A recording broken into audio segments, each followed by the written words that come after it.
Good evening, everybody, and welcome to the October 8th meeting of the Parks and Recreation Commission and Urban Forestry Board. We have an exciting meeting tonight, a review of the long-awaited biodiversity plan and urban forest plan. So thank you all to members of the public, both here and present and online, for joining us, as well as staff and consultants. Allison, if you could please take a roll call. So we have Commissioner Bryant. Yes. Commissioner Felios. Here. Commissioner Summer. Here. Vice Chair Mitchner. Here. And Chair Davis. I'm here. So with that, we'll move to the next agenda item, the approval of minutes from our September 10th meeting. We had one business item on that agenda, which was a heritage tree appeal. Is there any public comment on the September 10th minutes? So I see a hand raised. I'm not sure if it's for that. It's for Shawnee. Shawnee, did you want to speak to the minutes of the September 10th meeting, or are you getting ready for? You have the biodiversity and urban forest plan on the Okay. screen, so We'll get back to you in just a second then. Thanks. Okay, hearing no other public comment. Is there a motion or is there discussion among the commission on the minutes? Move to approve them. Second. We have a motion, Commissioner Felios, second from Commissioner Bryant. We have a vote call. So Commissioner Bryant. Yes. Commissioner Felios. Yes. Commissioner Summer. Yes. Vice Chair Mitchner. I'm going to abstain since I had to recuse myself on the one item. Okay. And Chair Davis. Yes. Thank you. All right, now we'll turn to oral communications from the public. So this portion of the meeting is reserved for persons wishing to address the commission on any item that is not on the agenda. So not the biodiversity plan. So speakers are limited to 3 minutes on this, and state law prohibits the commission from acting on non-agenda items. Please raise your hand if you wish to address the commission on anything that's not on the agenda. We have two online. All right. So we have Shawnee. So Shawnee, are you making general comment? yeah, since I'm here anyway, I might as well. All right. So I wanted to comment again about boring owls because last year in 2024, prior to the biologists being on leave and replaced by eventually consultants, there were 10 pairs of boring owls that nested at shoreline. This year, if I understand correctly, there may have been 3 or not. And it's not clear if the nests have been successful. Partially, it's because to know if a nest is successful, you have to monitor at night, and that was not, I think, that was not done. I don't know what you guys can do, but pushing forward either in agreement with the Santa Clara Valley Habitat Plan or in other way, helping the boring owls come back would be really, really important. And it's kind of sad because the boring owl preservation plan had the target of 10 pairs. And the first time it was achieved was just in 2024, and then now back to 3, maybe. So hope you can do something. Thank you. Thank you for your comments. Anybody else? Yes, we have 2 more. We have Bruce England. Hi. Bruce? Hello, commissioners. Yeah, Bruce England here, Wisdom Station Drive, a member of Green Spaces Mountain View. I want to get this in your minds early about the Parks and Recreation strategic plan. You haven't seen a draft yet, so that's still coming up. I've mentioned many times about having more access to public facing restrooms, but I want to mention that the policy that the city has right now closes the restrooms at sunset, which is highly arbitrary and weird. And I use Pyramid Park myself at night. That's just one park.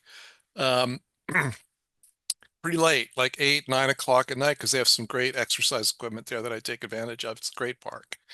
Um, and I'm not alone. There are a lot of people there at night after the sun goes down with their kids, and they're walking their dogs, and they're hanging out. Some people are using the exercise equipment. And I became aware this was a problem when some teen girls were using the basketball court, and they ran over to use the restroom and found that it was locked.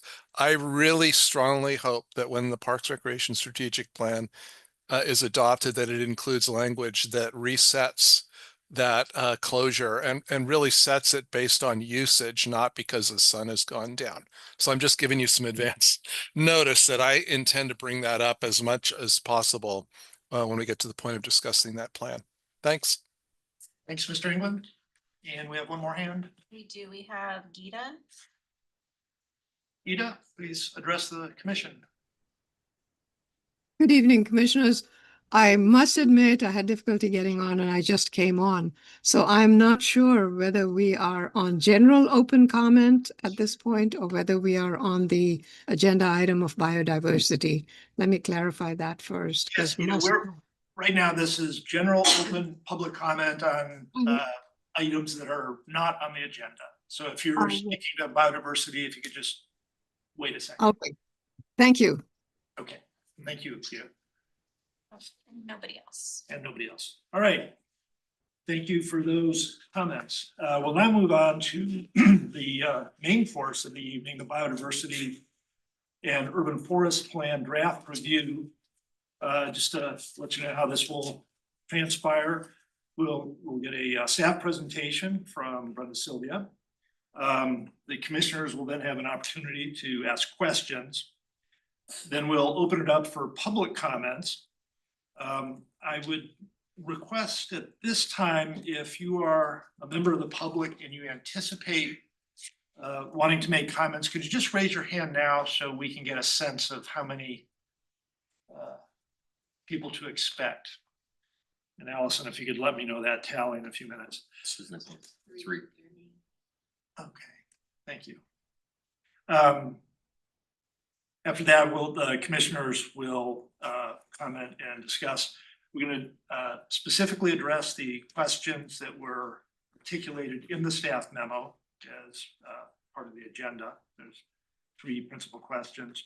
I'm going to take those one question at a time, and I'm going to mix up the order of commissioner responses, just so nobody puts all their stuff out there first and then has to listen to other people. And after we do that, I'm going to take any other thoughts or comments from commissioners that weren't made specifically regarding those questions. There is no motion for this item, so it'll be purely input. And with that, I will turn it over to Brenda Sylvia for the staff presentation. All right, thank you. Good evening, commissioners. My name is Brenda Sylvia, Assistant Community Services Director and Project Lead for the Biodiversity and Urban Forest Plan. I am joined tonight by Lindsay Wong, Senior Management Analyst and my project partner. Also with us this evening are members of our consultant team from SFEI, San Francisco Estuary Institute, who are co-presenting this item. I'm pleased to introduce Selena Pang and Lauren Stoneburner, who have led the development of the plan in partnership with city staff. Tonight, we will present the draft Biodiversity and Urban Forest Plan, answer your questions, and receive your feedback. We are specifically requesting input from the commission on several discussion questions outlined in the staff report. Before we begin, I'd like to take a moment to acknowledge the city project team whose time, knowledge, and expertise has been invaluable throughout this entire process.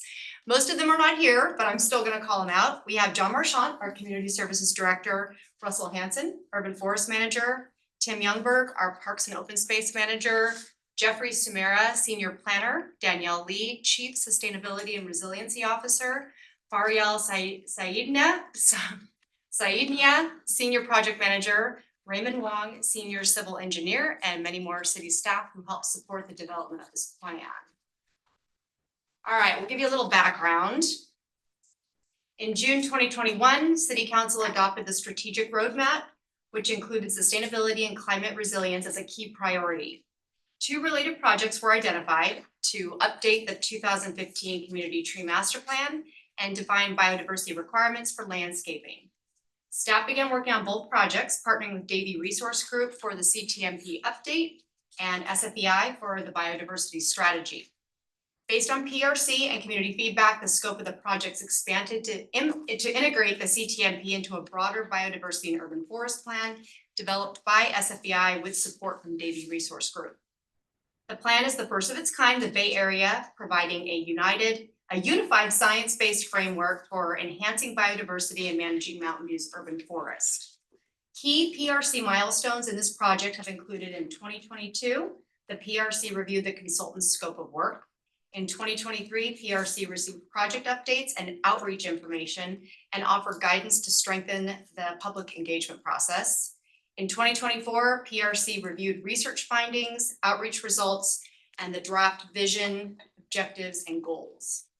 At this point, I will hand things over to our SFEI partners, Selena Pang and Lauren Stoneburner, who will share an overview of the draft plan and the process that brought us here. Yeah, thank you, Brenda. I want to give a very special thanks to the commissioners and the members of the public who are here tonight to provide comments and questions on the plan, and also some of whom have taken their time before this meeting to prepare and really digest the plan. I know it was long, there's a lot in there, so thank you guys so much for your time. Again, my name is Lauren Stoneburner. I'm an environmental scientist at the San Francisco Estuary Institute, or SFEI, and I'm joined by Selena Pang. I'll be giving the main presentation, but we'll tag team on answering questions. And we both look forward to hearing your comments. So here on the slide is an agenda of what we'll be covering. Again, because the plan was very long, we'll be breezing through a lot of the details, but we're happy to dig into those in our discussion. So we'll just give a very brief overview of the plan review process and timeline, and then we'll spend the bulk of our time talking through the plan, its contents. That includes what went into making the plan itself. The inputs were science-based assessments, community input, and city perspectives. And then we'll spend time talking about the plan components from vision to action, the components of the plan related to implementation and evaluation, and then we'll sort of breeze through the guides that were supplemental to the plan, providing more detailed resources. And then we'll launch into discussion. So we're still towards the beginning of the draft review process, but this wasn't the beginning for us. We had a lot of input from city staff, as Brenda mentioned, along the way, and also in reviewing the first draft of the plan. And we also had a team of technical advisors review the plan as well from a technical perspective. And this is the first draft that's coming out to the public, and this Parks and Rec Commission meeting is the first forum where we'll be able to discuss it in person. And next week, we're also going to be going to the Environmental Planning Commission to present the same draft. From last week until that EPC meeting, we're also receiving comments from the public at these hearings and online on the website, biodiversitymv.com.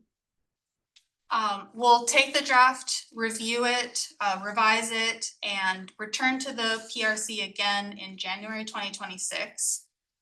At that point, pending PRC's approval and recommendation to City Council, we would make any remaining revisions to the plan and bring it to City Council first in April, hear their comments, make further revisions, and hopefully have it finalized and ready for adoption in June 2026.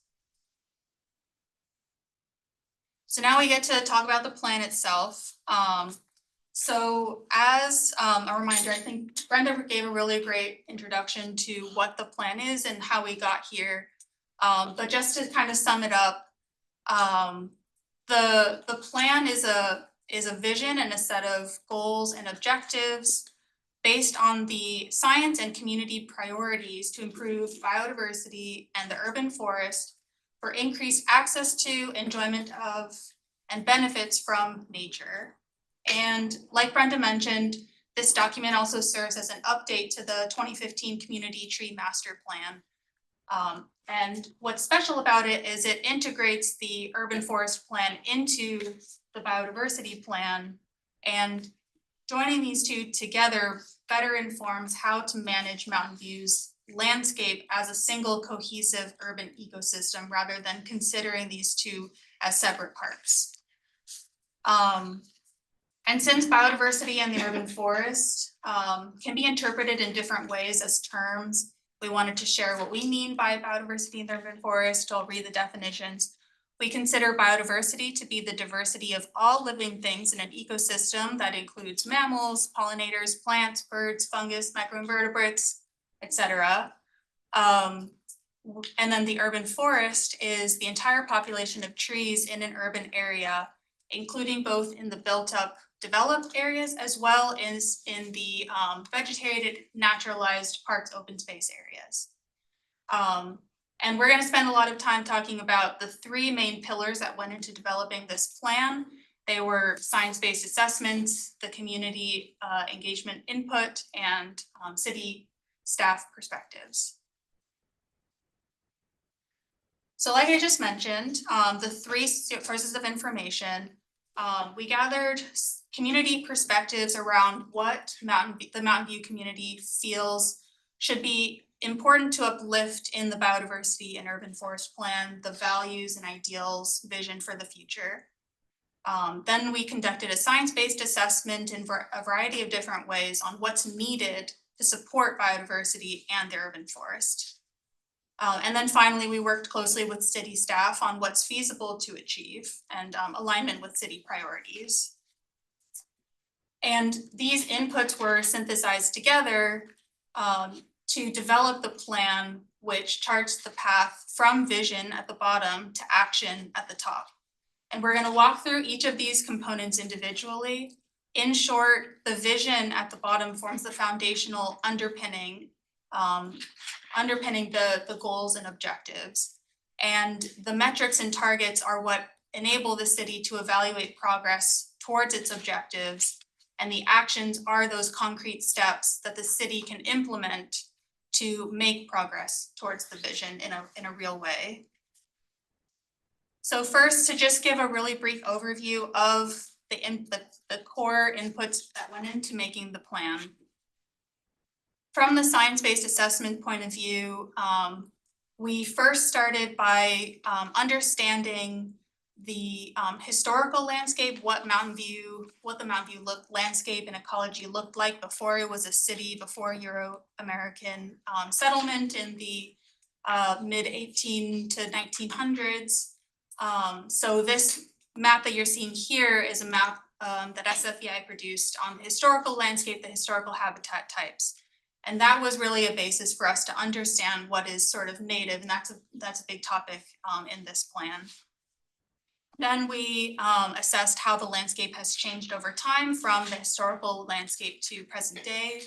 And we also broadly evaluated a general sense of what projected future climate conditions would be and the concerns and challenges to be aware of when developing a biodiversity and urban forest plan. We also conducted a thorough biodiversity assessment, and this was applying SFEI's urban biodiversity framework, which was published in the 2019 Making Major City report. This diagram shows in a conceptual way the 7 landscape elements within a city that you can parse apart to identify the different pieces that support biodiversity in a city. That includes elements like habitat patches, connections between the patches, the quality of vegetation in the urban developed environment. And so we went through in the plan, you can see we stepped through each of those elements to identify the needs and opportunities to improve the ecological landscape conditions. And then we also conducted an urban forest assessment, and that included a couple different components. There was an assessment of the existing tree canopy cover, and we also showed how that has changed over about the past 10 years.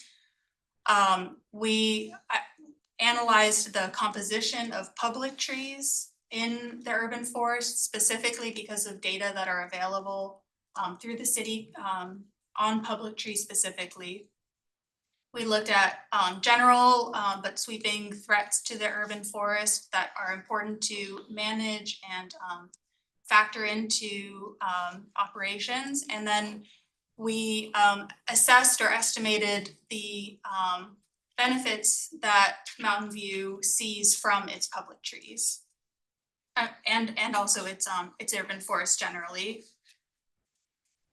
On the community side, I had a few goals going into our community engagement. We first sought to build public awareness of this plan broadly and to achieve a diverse range of participation, including with those who otherwise might not have shown up to events explicitly to provide input on a biodiversity and urban forest plan.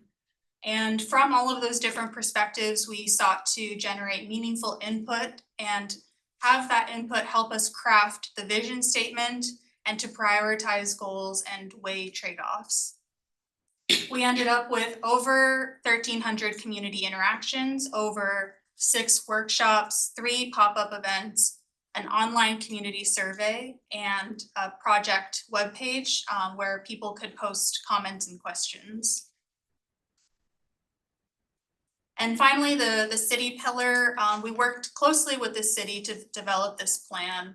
And the plan is actually housed and led by the community services department. So we were very much a team developing everything from the vision to the actions and metrics.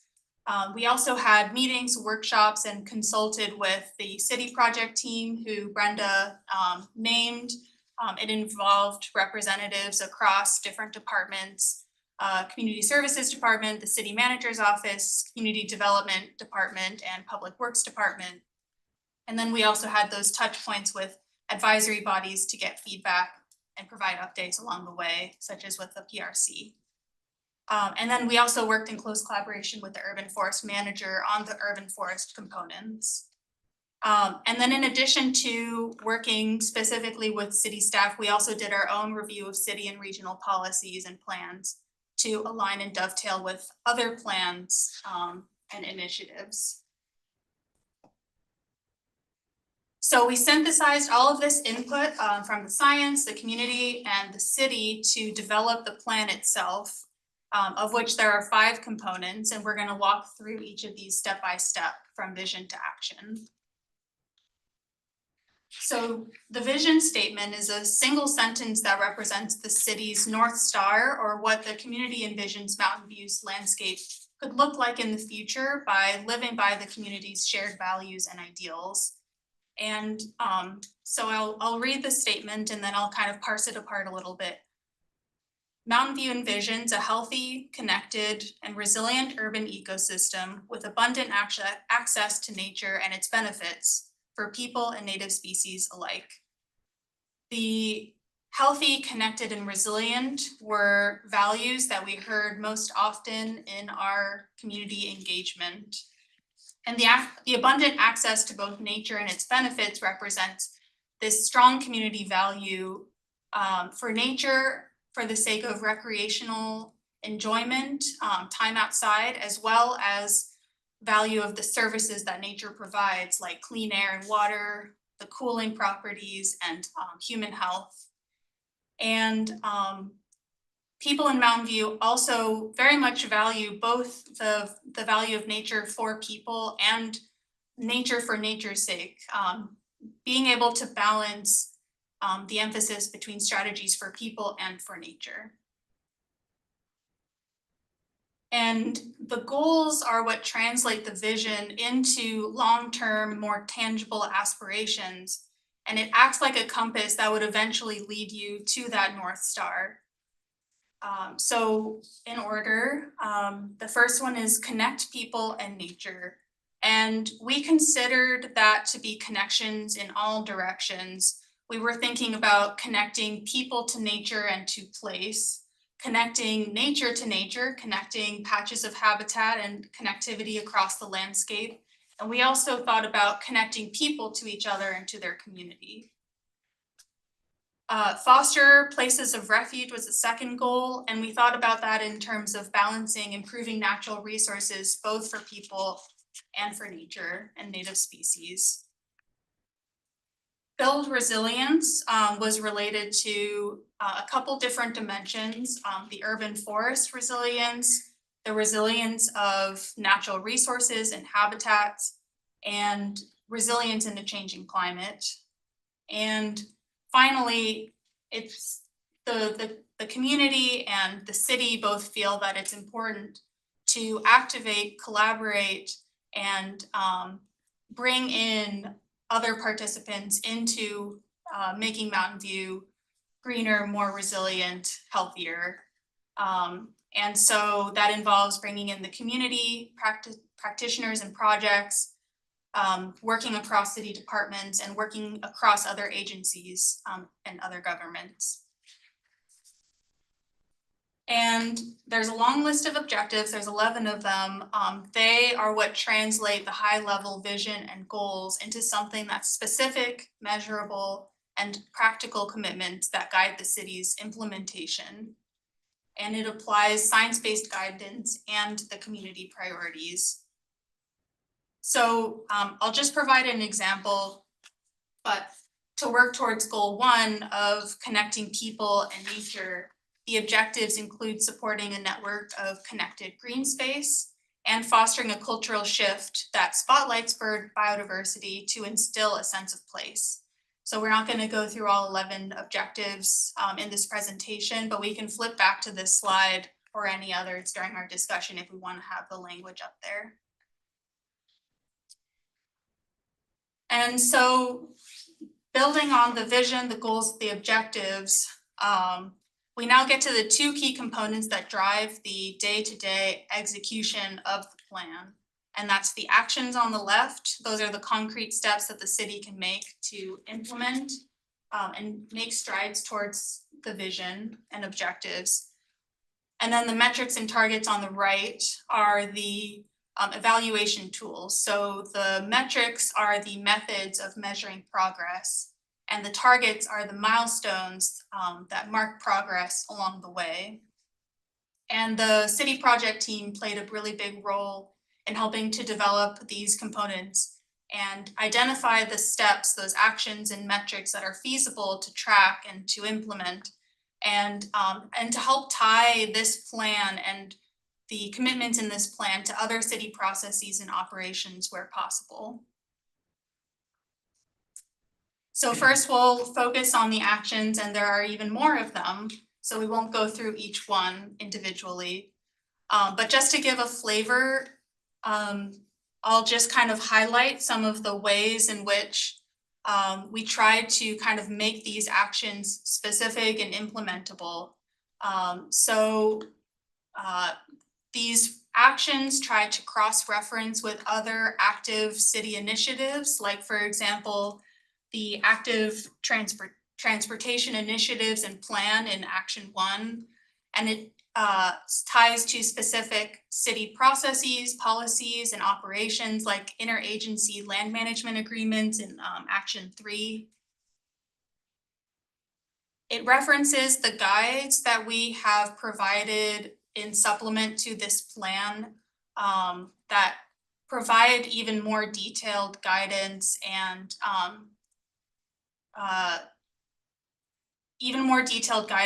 For example, we provide in the Guide A, Urban Landscaping, mapped zones on where to do what on the landscape, and it gets very specific. And we also have related to specific initiatives related to ordinances and standards.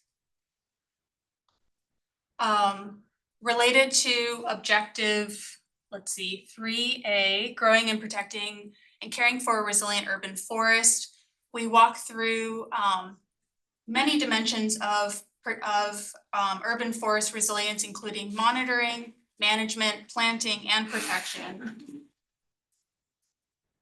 And then related to goal 4, activate and collaborate, we go through many different approaches through partnerships with local organizations, tapping into the potential for greater community science, building more robust staff training, and making sure that there are regular updates to the plan. And like I mentioned, targets and metrics are what enable the city to then track the progress towards the objectives. And again, there are many of them, so I'll just kind of go through this in broad strokes. But there are 14 recommended metrics. And the recommended metrics are those that the city can readily implement with the information that's already being collected by the city currently.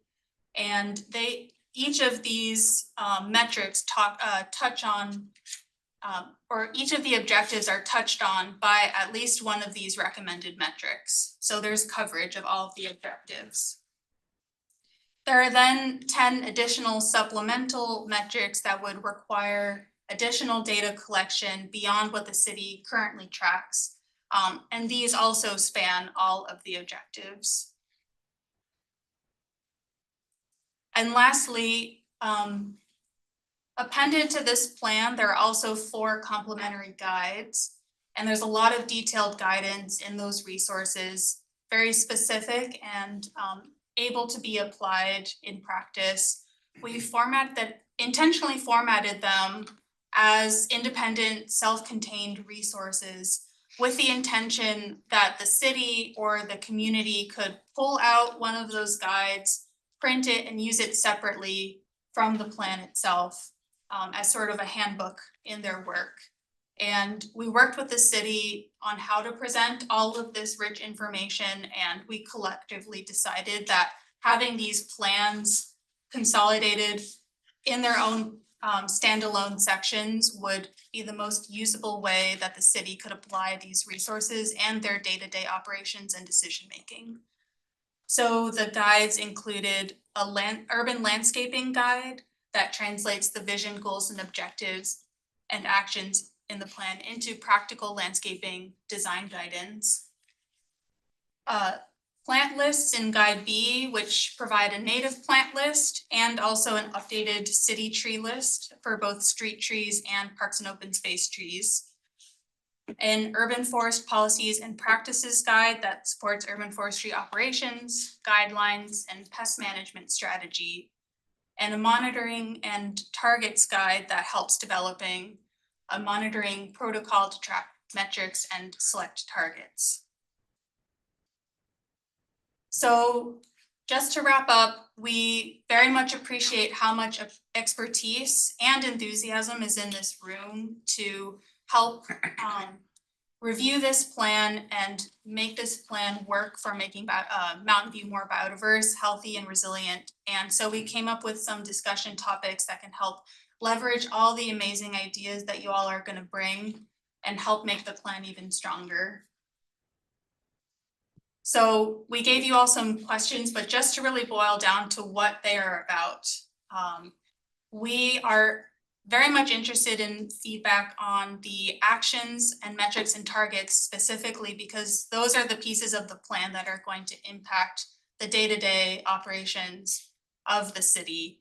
And so it would be very helpful to get guidance on, and your thoughts on aligning with the community and the city's needs and priorities, the feasibility of the actions, metrics, targets, and the impact of those, and making sure that we're doing what we can to lower the barriers to implementing the plan itself when it comes time.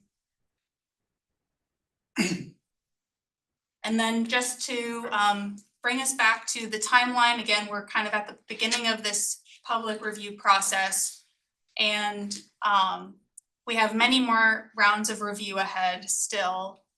It's planned for adoption in June 2026, and you can always follow along the timeline where we're at biodiversitymv.com.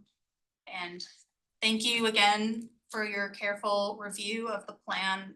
We're very excited for the opportunity to hear your ideas. So I'll hand it back to Brenda. Okay, like Lauren said, thank you, commissioners, for your time and partnership on this project. Mountain View is taking a very bold step in setting the pace in the Bay Area with this first of a kind plan to protect our urban forests and biodiversity We're creating a model that other agencies are gonna be looking at as an example of environmental leadership and sustainability. It's pretty exciting. The plan shows what's possible when innovation, collaboration, and care for our natural environment come together. Thank you. Ready for questions and comments? Thanks so much for the presentation. Very much appreciate your hard work on this and developing this line. So we are next going to go to commissioner questions and then open it up for public comments, and then we'll come back for the commissioner comments. So with that, do any commissioners want to begin questions? Commissioner Mitchner, sure. So I have a number of questions. First, one just came to mind as you talked about the timeline.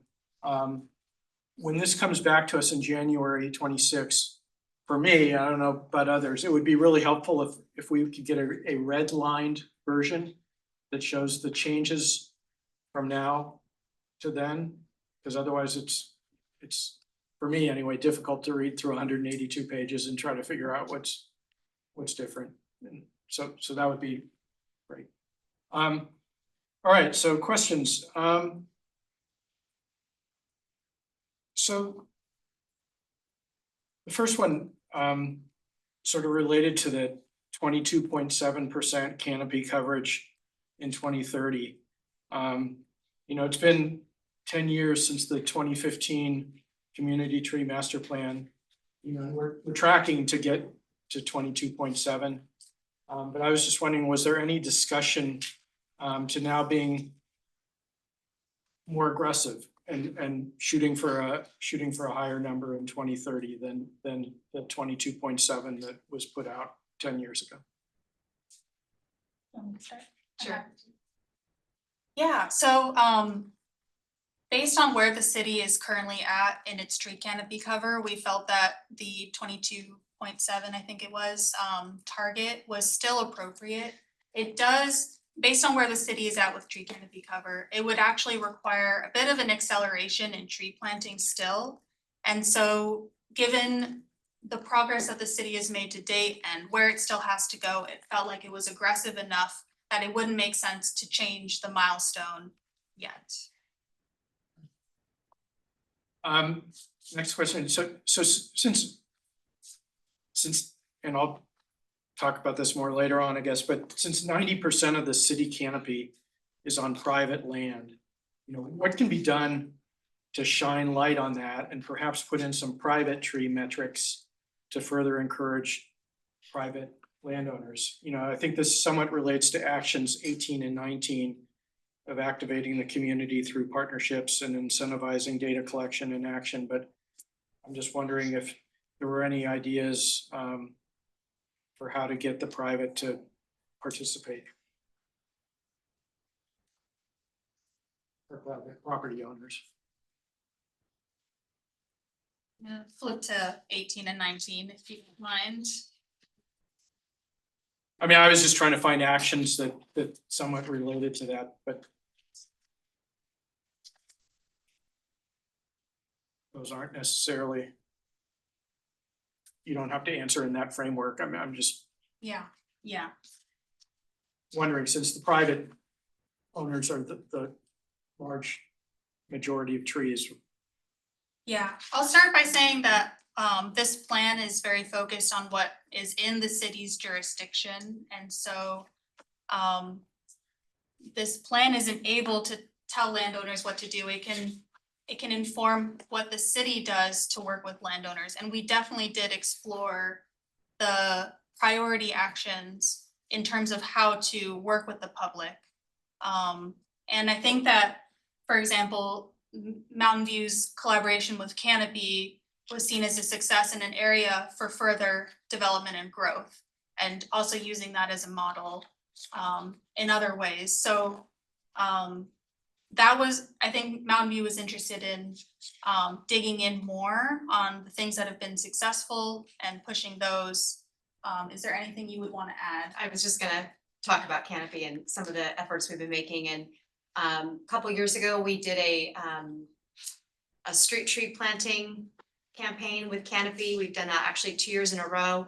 Those are some of the efforts that we can have them be boots on the ground, talking to neighbors, encouraging a street tree to plant, explaining the benefits, but creating some of those personal relationships. And we've utilized Canopy and like leveraged their expertise in that. And again, their ability to be boots on the ground.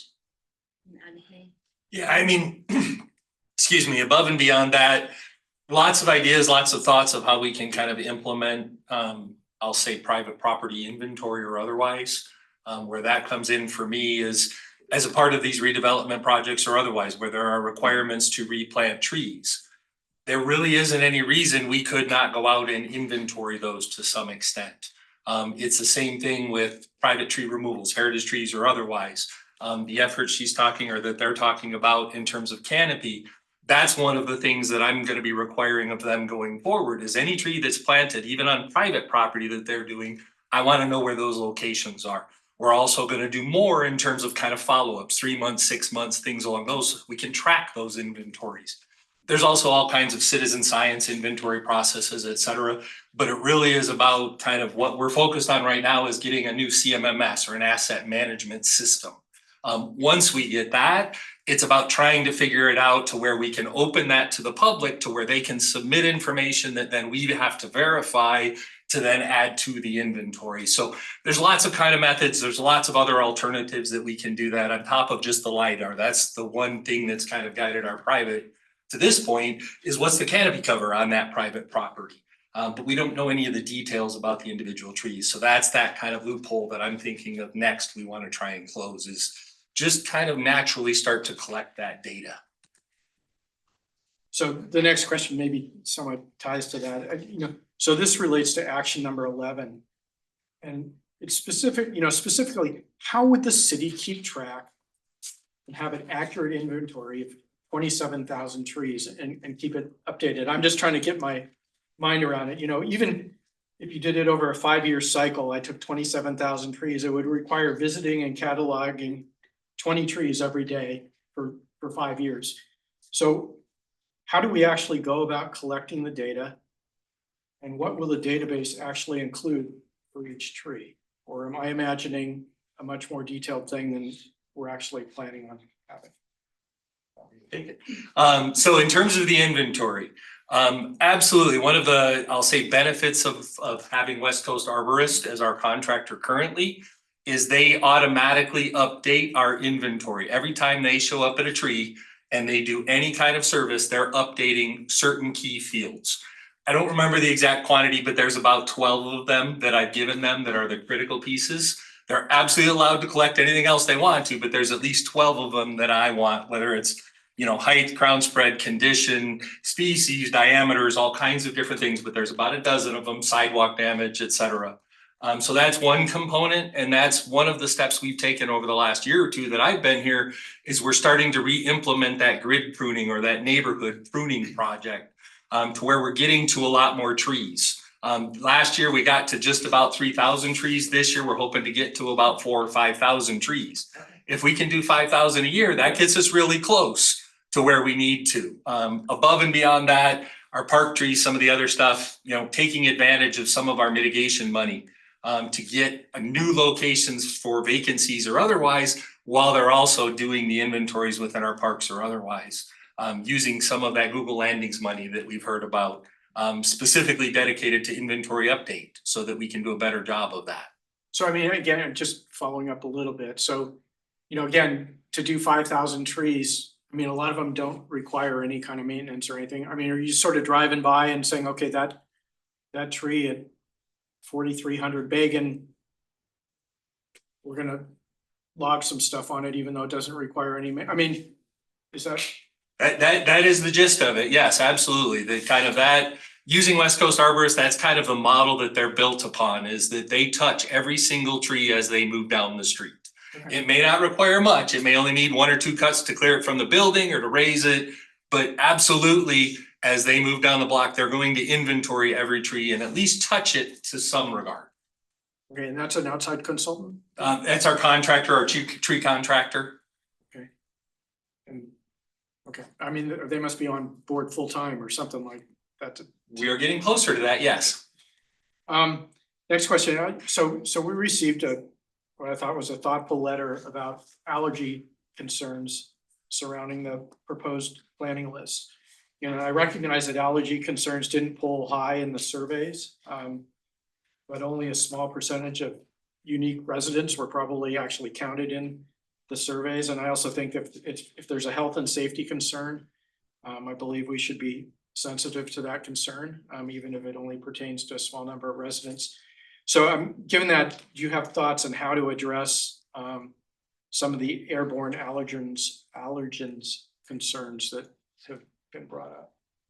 Sure. So in terms of that, it really is a challenge because they kind of, the pollen and the flowers and all of that kind of go part and parcel with a lot of our natives or otherwise. And so it's kind of that balance to where we have to constantly be identifying perhaps even new, I'll say semi-native plants or otherwise that may not be as allergenic, that might be just a little bit better, but it's kind of part and parcel that there aren't a lot of trees that are, I'll say, are hyperallergenic or hypoallergenic, excuse me.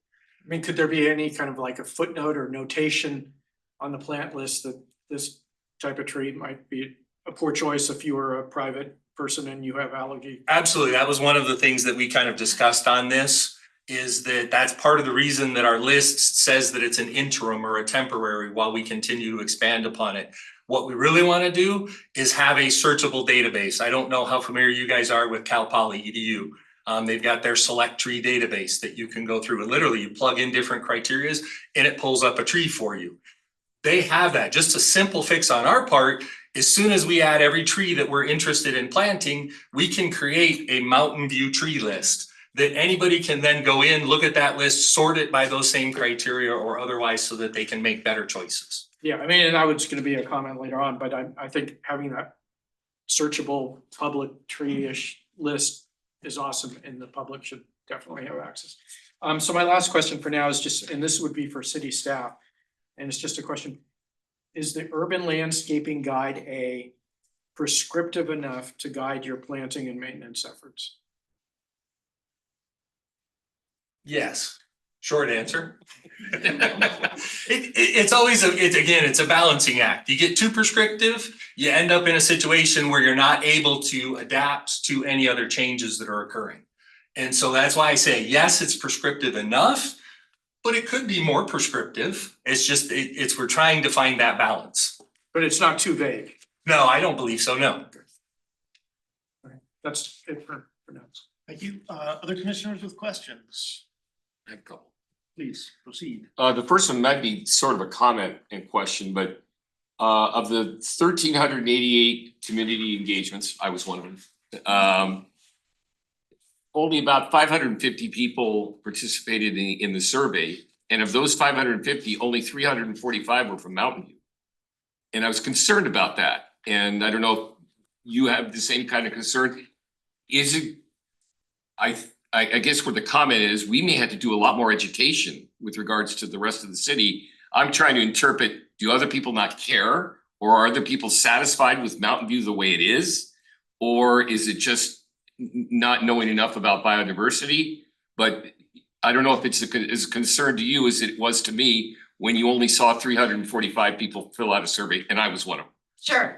So all of those things were something that we had talked about behind the scenes.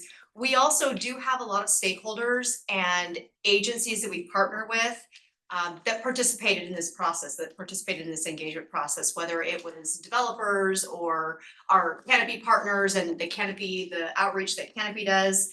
But we did hear a lot of feedback. People are extremely happy with the progress and the efforts that the city is making. And that was really nice to hear. And we heard that a lot, that they were happy with our efforts. So for the most part, yes, sure, we had talked about how can we do a better job at education, outreach, explaining the benefits of trees to folks. And that was something that we really wanted to make this plan be digestible for your average resident. And if it was too complex and too, complicated, we would lose that audience. So we really worked hard on that. Go ahead. I also wanted to make sure that you're looking at the numbers in context. So it was 395 respondents to the survey live in Mountain View out of 550. The remainder of all of the other engagement interactions that it would be something like 800 or something in that order. We did not collect information on whether they live in Mountain View. So only look at the 395 in context of the 550-ish participants in the survey. Also, one other flavor I wanted to add to the response is that Mountain View is also a big place of business and corporation, and people come to Mountain View also for recreation. So I think people have a stake in the future of Mountain View, even if they don't live here. And so I think it's actually important that we represented that contingent as well.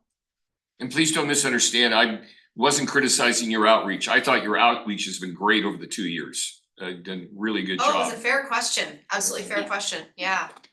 The second one, I may be jumping ahead of ways, but I've been looking at the recommendations of Davy Tree with regards to the heritage tree ordinance. They made some recommendation on size and scope, how things are measured. They had eliminating palms from the heritage tree ordinance. And they also introduced an idea of having an arborist board dealing with heritage tree appeals rather than this committee. And would that be a city council decision? Would that be a staff recommendation to the city manager? How would that move forward? And again, I apologize if I'm moving too far ahead. No, that's a good question. We would have to tackle that when it comes. It would certainly change the dynamics here. So we'd want to talk with our PRC first and explore what kind of process. We haven't even dug into that yet. So I don't think I can confidently give you an answer of what that process would look like. I have to, consult with a few others. And I would just add that ultimately the urban forest board composition currently is defined by ordinance. So it would have to go before council or otherwise to be updated. Okay. If the plan was adopted by city council next June, how is it going to affect the forestry division with regards to, would you foresee having to reorganize the department, hire new people? What would you, as our expert, envision? Again, all of that would be on the table, but until we get in and we start developing kind of those priorities with our short-term, long-term goals, et cetera, it would be status quo. We're getting a lot better with our staffing. We're actually, knock on wood, we're this close to hiring our final field position to where we would be fully staffed, not only just the field, but also in terms of administration. And so that's freeing up, I'll say, a little bit of extra time for us to be able to start to implement some of these things. If we get into it a lot faster, a lot more aggressive, again, some of that may be on the table. We may need some additional support. We may need some additional staff. Again, I can't say until we start digging into it, but there's a lot here and we could not handle it all in short order. And I think that the action items, we were very careful that a lot of them build upon work we're currently doing. We just need to amplify it. We need to expand upon it, build upon it. So we already have a nice foundation, but how can we take it to the next level? And we'll have to take a look at does it require, these actions, if we do amplify and build upon it, does it require an extra staff person and then go and make that request in the budget process? Thank you on that. Last one, I call it who, what, where. There were actually who, what, when. The target language blanks that are in guide A and guide D, where they're all blank right now in terms of percentages and such. How does that move forward? I mean, is that something that staff will recommend percentages? Is it something the Parks and Rec Commission comes up with the percentages, or are we gonna ask the city council to do those percentages or just approve what, et cetera? That's what's my idea. Those serve as a starting point for us, and staff will kind of determine what's measurable, what realistic goals that we can, practically implement. Take a look at that. So it's meant to help us track our progress and report that out. But it's just a starting point, and staff will have to take a look at that and what can we manage with our current workload and our current staffing as it sits, and then how can we build upon it? Do you foresee, just a follow, real quick follow, do you foresee that as a process between January and a June approval or after a June approval? After June approval. Okay, Yeah, and we haven't, this plan is a guiding document. It doesn't include timelines, it doesn't include costs, those kinds of things. Staff intends to develop a team internally, cross-departmentally, much like the city project team, to carry out the implementation of this plan. We need to work together. There are a lot of actions that are co-department led and that touch a lot of different departments. So somewhat like the city project team, the city, we don't know, we'll call it a cute name. The city biodiversity team will start to carry out and implement the plan after it's adopted. thank you. You got it. Thank you, Commissioner Pilos.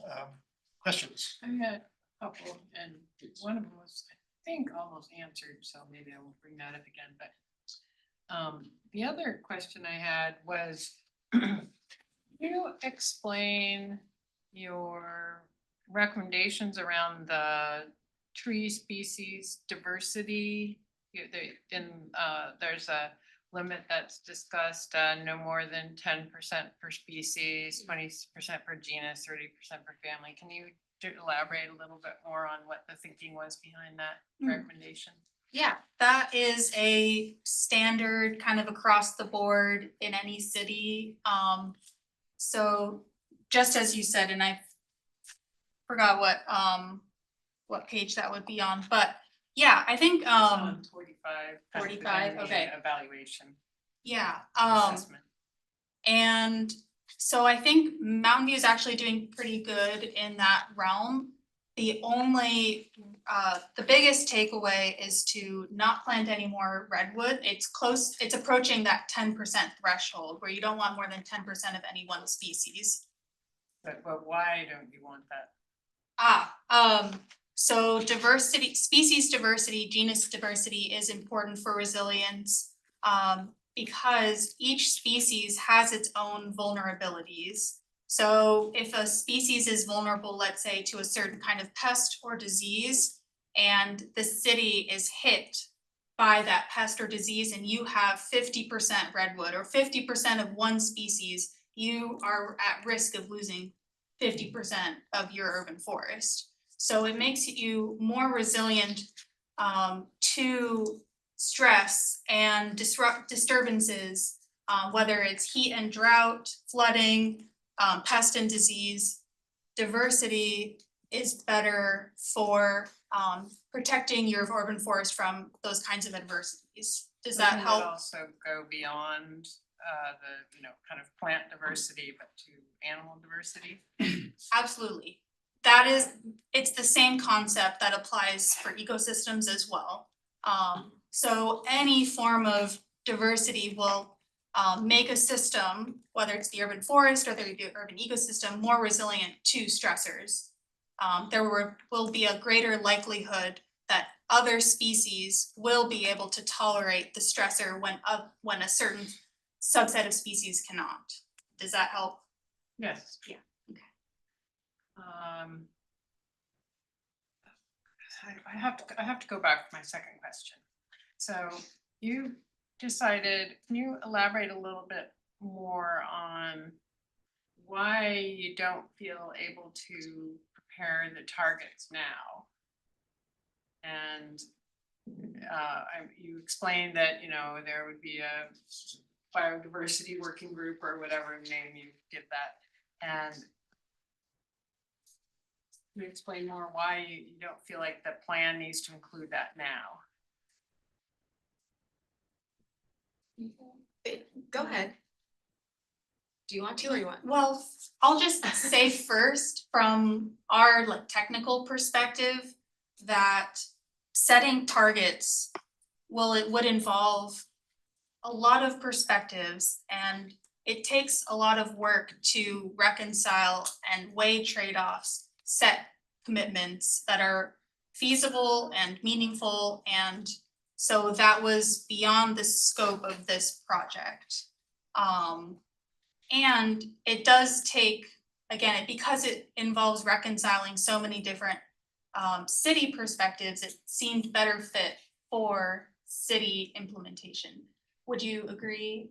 Yeah, some of the back and forth we had with the city project team, we started to get into the weeds.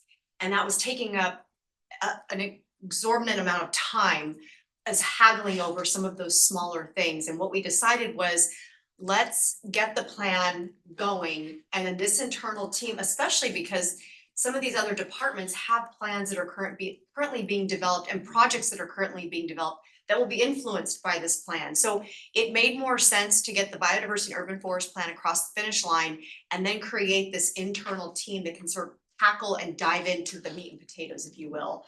But it started becoming just going down a rabbit hole on one item, and next thing you know, it's 2 hours later, and we just don't have time for that kind of thought at this point, and without even getting a draft plan, it was, you know, we were getting caught up in that. So I think it makes more sense for us to have that biodiversity plan team to carry things out and say, okay, now here's the plan. This is what it looks like. Let's come up with some real reporting methods that work for everybody, that work for CSD, that work for CDD, that work for Public Works, and what do those targets and metrics look like? So it sounds like you're thinking of having an implementation plan almost for this. It's a separate. Oh, piece. yeah. Yeah. And the team will tackle that, setting that, what is, And would Public that- Works came to the would table that with go to council or come to the us, or- implementation, no, that wouldn't go to council. So would these metrics, or sorry, targets ever come to the body, or are those just gonna be something that you have in your back pocket? We haven't even gotten that far yet. Okay, all right, thank you. Commissioner Bryant? Yes, thank you. So some of my questions have been asked already.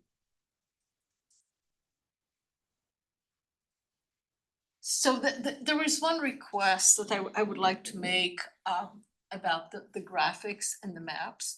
For me, the maps of the planting areas that you propose, the corridors that you propose, the past planting zones. For me, it would have been much more informative, would have gotten me more involved if I could at least have seen where El Camino and Guanajuana are. As it is, it's more an idea. But to engage me as this is my city, where are the proposals, it would be much better to have more detailed maps. So that would be one request I would like to make. I have concerns about the figures about the canopy growth, which go completely counter to both my intuitive sense that we are taking out way more trees than we're planting, and what I've heard in the community also. So I don't know to what degree the couple of percentage growth in canopy is just a question of the big oaks that we have gotten bigger.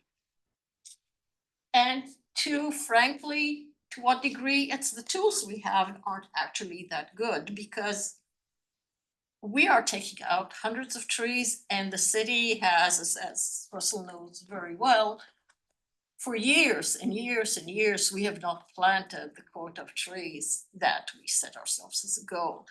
So I find the canopy, both the numbers that you have, I find very difficult to believe.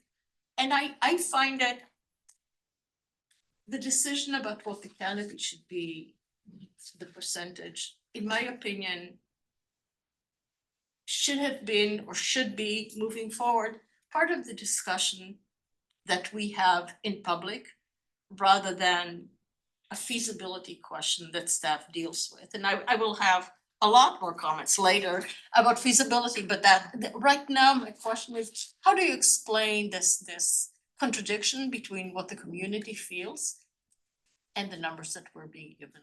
I think Russell and I can tag team on this. I can start just on the data integrity question. So I can provide a little bit of context that land cover classification does have some degree of error. And the degree of error likely does not explain, or let me rephrase. Even when accounting for the margin of error, there is very likely to actually be a true increase in canopy. I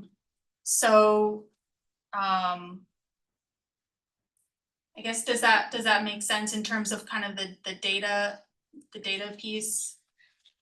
You know, I will accept what you say, but it's contrary to what the community believes, and that's just it. I was hoping you would have a better explanation for me, but at this point. And Russell, I think we'll have more, but Selena, did you want to add a little? Just, and also to note that the analysis is happening at a city scale, so we don't disagree that the experience of individual community members living in particular areas would be different from the overall city trend. All right. And I think Russell has some good thoughts. Yeah, I just, absolutely, in terms of the data that we are getting, the technologies are improving to where we're getting far better resolution. So you're absolutely, the older data may not be as accurate. The newer data is going to be more accurate than that older data. So again, trust in the data, be given the fact that we're getting better technically at being able to identify and so forth. The other place that I go with it is just, it's a sheer numbers scale. If we have 25 to 30,000 trees, not just private trees, but 25 to 30 public trees, you start extrapolating that out over even all the private trees, et cetera, it becomes a very significant number. Even if each tree is only putting on 6 inches of growth, you multiply that over 20 or 30,000 trees or private property trees, that's far going to outpace those 200, 500, maybe even 1,000 trees that are being removed. Because in some cases, it's not always large canopy trees. Again, some of the trees that we're approving for removal through the process are dead trees. They have no foliage. They have no branches. And so there's a lot of factors that are involved with it. And so I won't dispute what the public feels, you know, that again, depending on their neighborhood and what their personal experiences are, those are all valid. I would just say on the city scale, when you start to really analyze it, there's a lot of little things that you have to ultimately start to consider that make it more reasonable that it's accurate. So if I'm understanding you correctly, you're kind of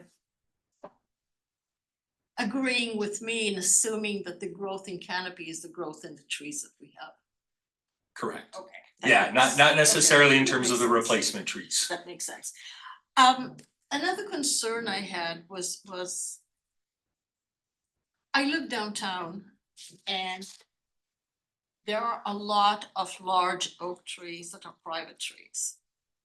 And you do not include, they're included in the canopy numbers, but they're not included in the city trees.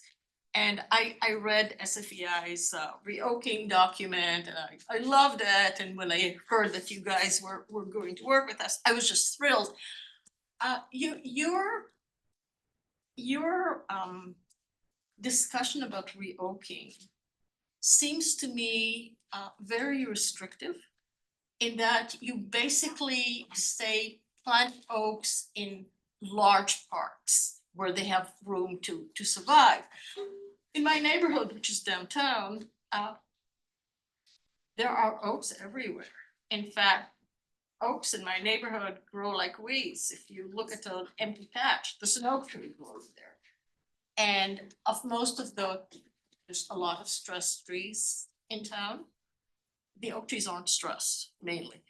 So I'm concerned about the guidelines that you're putting in that are like perfect conditions. This is what the perfect conditions for oaks should be, but don't really think about putting oaks anywhere else. It doesn't really reflect the condition of oaks in neighborhoods because we haven't really looked at private trees. So that's a concern for me that builds also into the proposed city tree list on which we have trees I always go back to them because I hate the Brisbane box. It's still on the street tree. I know that on lists, they look good, but in Mountain View, they really are not doing well. And I could easily provide pictures of dozens of trees that are not doing well. And I don't think our street tree list right now is built on actually analyzing the trees. I doubt you've had time for that. I doubt you've had staffing for that or budgeting to actually look at what we have and how is it doing. So I'm concerned about our saying that we have a new street tree map when we haven't done the analysis of what is doing well and what isn't. So I would like to see. I'm sorry. Well, that is my question. How will we do this? Okay. I think we can tag team on this one as well. But I think Russell will have more perspective on which trees do well where. So I'll leave that to you. But also I just wanted to provide a little bit of context on the reoaking zone. So that's in reference to the guide A urban landscaping zone. I don't know, it was like zone D or E towards the end. And we identify specific places where planting oaks should be prioritized. And this was partly because of the kind of amplification effect that oaks could have if they're planted in close proximity to each other. So you will be able to support more biodiversity by concentrating where the oaks are found. So that's more from the perspective of how to get the most bang for your buck from the biodiversity perspective with planting trees. It's less to do with where trees might be the most feasible, although I think that's also a consideration. And also another piece to consider, which I think, you know, the science might still be out on this, but if you were to plant oaks, which are a powerhouse species for biodiversity in a densely developed area, let's say it does do well, but it is surrounded by a very harsh environment, you could create some sort of ecological sink where you're attracting species that otherwise might face a very harsh environment. So from that perspective, it could be good to create those nodes for the sake of biodiversity. But in terms of feasibility, do you wanna? Sure, address so that? it realistically for me, I think we've all seen the tree that performs that miracle where there's a crack in a rock and a seed gets in there and it grows. The issue with oaks on private property, when we're talking about smaller lots, when we're talking about housing, pools, sheds, ADUs, there's just a lot of conflicts in the urban environment when it comes to our oak trees. And because of the size of the trunks alone, for me, it really boils down to sustainability. I don't want to plant a tree that I'm taking out 30, 40, 50 years from now because of conflicts that it's creating. I think we all see that when we talk about our cedar trees at our heritage tree hearings, et cetera. Our larger trees are the ones that create the bigger conflicts, and they're the ones that our public, I'll say, tends to be more afraid of. Not just in height, but just in general size, they get more concerned about those. And so it really, for me, is about sustainability and getting those oaks, getting those large canopy trees to those areas where they can be supported, where there are not as many obstructions or conflicts or other issues that are going to impact the life of that tree, the sustainability of that tree, et cetera.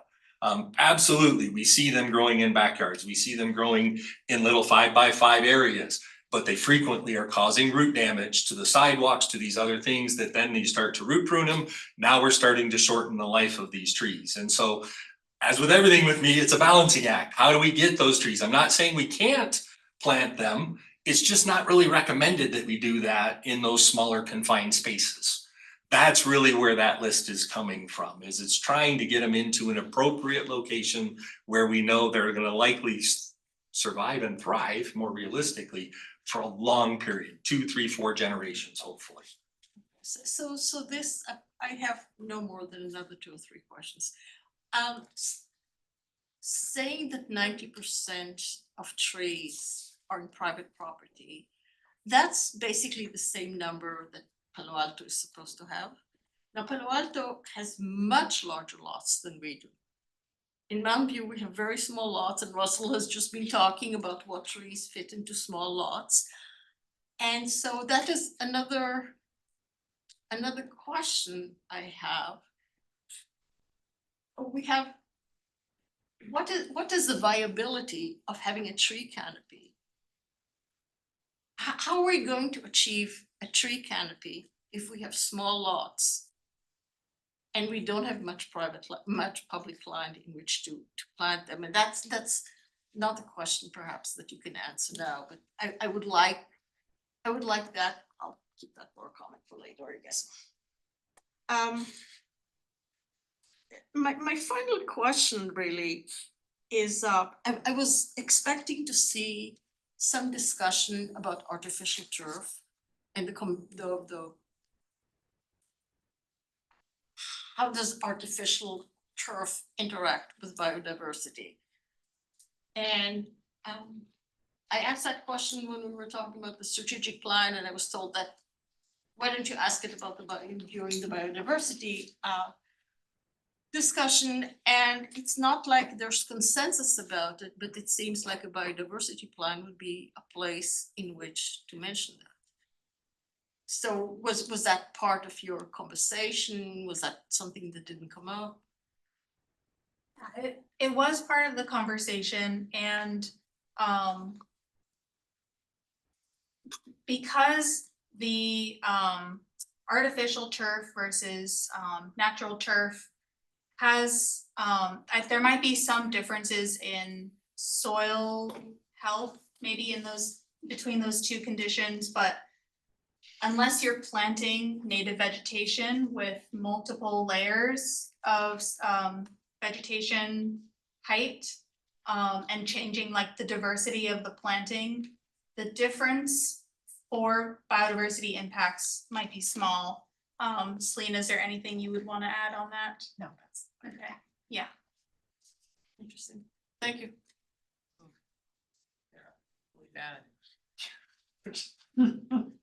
Except that natural turf, well, with all the, fine. Okay, now it's my turn, and I have a whole bunch of questions, but I think I'm interested in moving along to public comment and hearing those good comments, so I'll just ask one. It's kind of commenty questioning, and it's one I've already asked you, but I think if I ask you to respond now, it might save time later, because I think others might bring this up. My expectation, I think, set over the last, whatever, year and a half, was that the heritage tree ordinance would be revised through this process.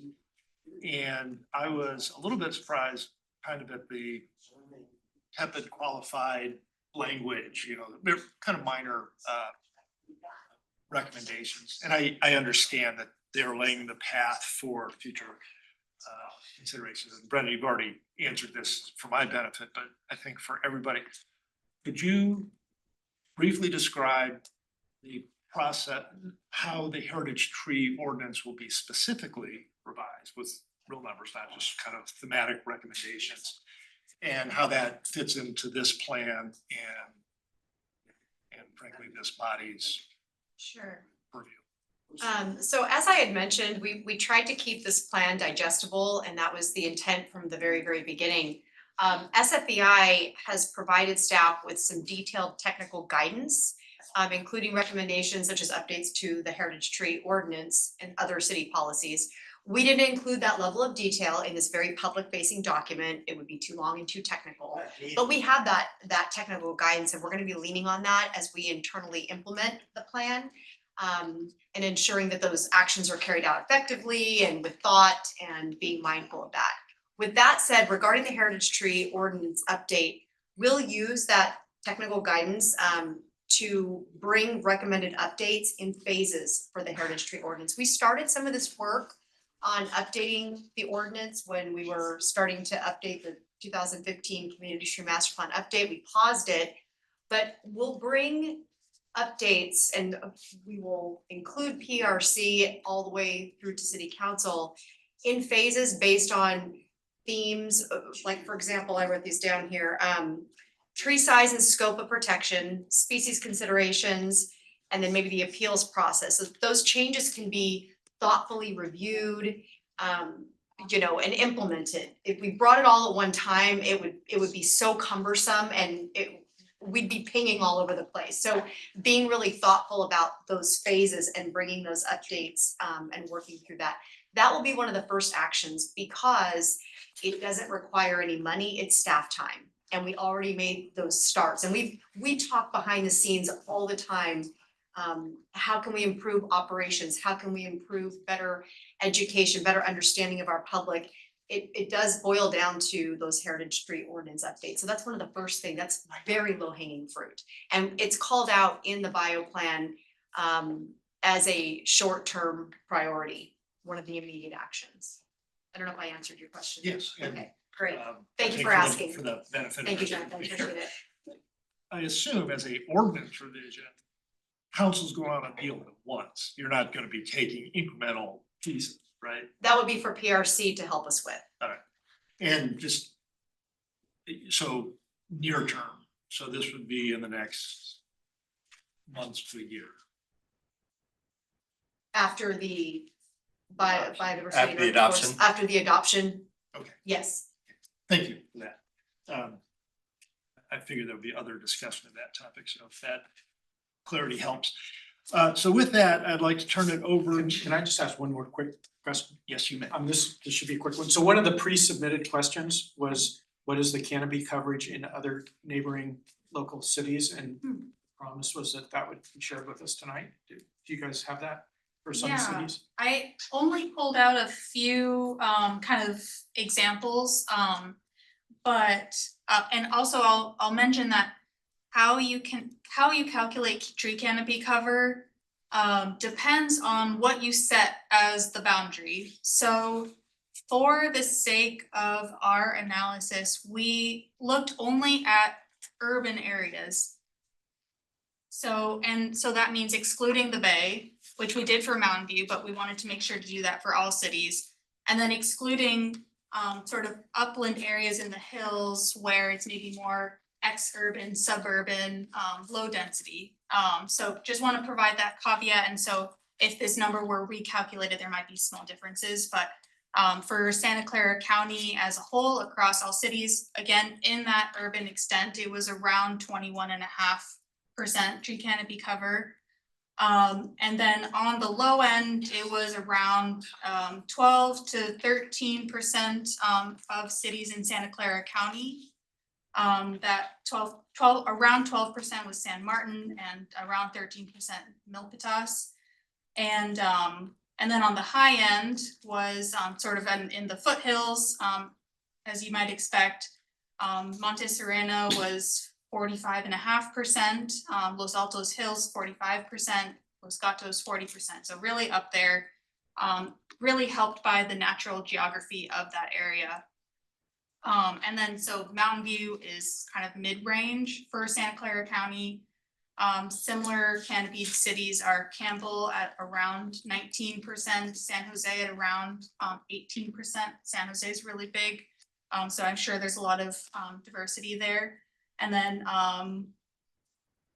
Morgan Hill is the next highest in our calculations at around 22.5%. That's great. Did you have Palo Alto? Did you say Palo Alto? I didn't grab Palo Alto in my numbers. I think it's around 30-ish%. Just Palo Alto also does extend up beyond the urban extent. So again, it does depend on where you cut that boundary. And what about Los Altos? Because that's probably a better comparison. That than one I Los don't Altos have Hills. off the top of my head. Thank you for. Just as a frame of reference, the state of California is looking for urban areas to achieve that 20 to 25%. That is what they are targeting at this point. Thanks. Okay, with that, we're gonna turn to public comment and Allison, how many folks online? We Right have now we have 3 hands. 3 hands. Okay, I'm gonna start with the. 4. I'm for it. So if those folks online could raise your hand if you have comments. We're gonna start with the comments here in the room. And I will invite Mr. Lambert to kick us off. Thank you very much. I have a relatively quick comment. I've attended many government meetings over the years and seen visions and presented from the city of Mountain View and our city council members.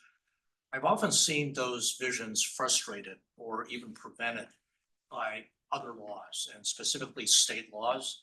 But there are also laws that come about from the transportation authorities, things like that. These all have their own priorities. For example, housing, for example, transportation.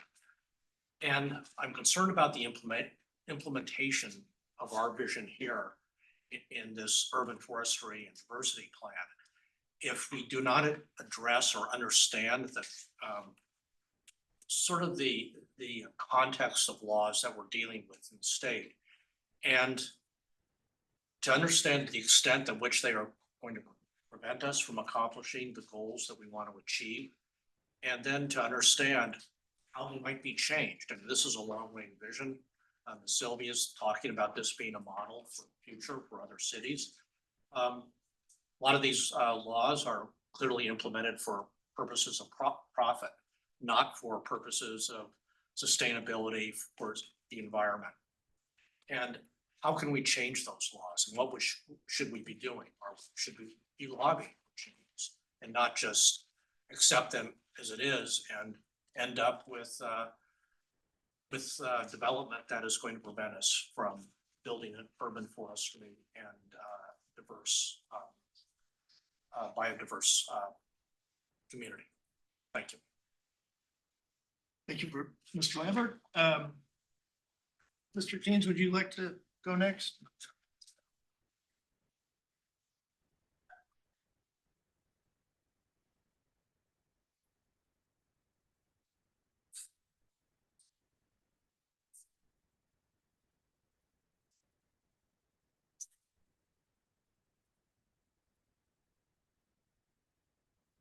Our presentation. I'm to so come. sorry. Okay. Yeah, I'm just pulling up a presentation for him right now. Pass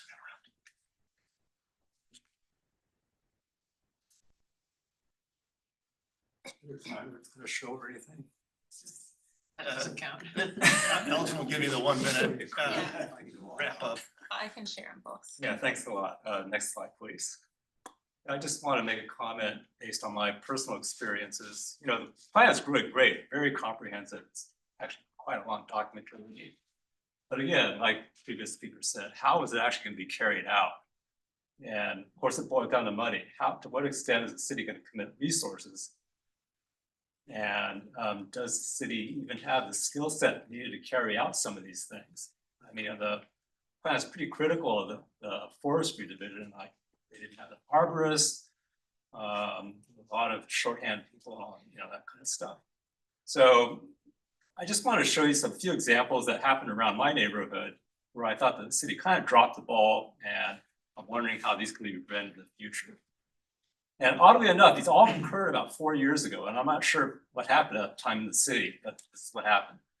One day, they were tackling the trees on the median strip on Middlefield, and they were clear cutting the branches up 10 feet. I was shocked, you know, this is what, like, afterwards, I called the city. They said, oh, well, you know, some branches are getting trucks, so we want to get rid of those. But instead of just cutting those branches, they cut all the branches off. And so we were left with this line of like toothpicks. And fortunately, they did stop there, and they did the rest of the trees kind of more, you know, judiciously. Next slide, please. This has to do with, yeah, the shoreline overpass. This has to do with the reversal of bus lane, I know. But, you know, in December 21, they clear cut the median strip for about a half mile. You know, all those trees were removed. This was 4 years ago. Nothing has been done since. Now, I know the project has ups and downs, but, you know, why were they in such a hurry to cut all the trees off and just leave it like that? And now the reversible bus lane has been shelved, and so, you know, who knows how long it's going to be before we get trees back there and before they can grow. Next slide, please. A little bit related to this, I'm pretty sure a bike lane is going on in Shoreline. But 3 very large redwood trees, seen on the left, were removed. And again, this was almost 4 years ago. And, you know, during that time, these trees, you know, they sequester a lot of carbon, they provide a lot of shade. And, you know, we never know what's gonna happen with some of these plans, so what's the hurry to cut down the trees? Next slide, please. And finally, this is my own pet project, I don't know if you remember this. PG&E, yeah, was gonna put a gas regulator station in San Jerome Park, they had to remove some trees. And I suggested they save one of the redwood trees because it's fairly isolated, it looked like it was a good transplant candidate, and the city agreed. They did it, but again, this happened at the end, 22. But the execution was flawed and the tree eventually died. I mean, just for example, they did the transplant on one of the hottest days of the year that year. It was over 100 degrees. And so the tree immediately got burned. And I suspect they didn't hydrate the tree before they did it, because you have to hydrate these trees like 2 or 3 months in advance to make sure they're fully loaded with water before you cut off all, most of their roots. And I know this is possible because at the Varian site in Palo Alto many years ago, they transplanted like 10 or 15 very large redwoods, and they're all doing well. So it's not a matter of you can do it if you do it right. Somehow something went wrong here. So, these are little things, this is like you said, boots on the ground, where the rubber hits the road. How do things actually change? It's nice to have a very nice plan, but when it comes down to the actual people doing the work, is it actually going to be done correctly? And how are we going to make sure it happens? I hope it does. I really like trees, as you can tell. And I'd really like to see this plan go forward. Thank you very much. Thank you, Mr. James. Appreciate your comment. Dr. Faria, would you like to address the commission?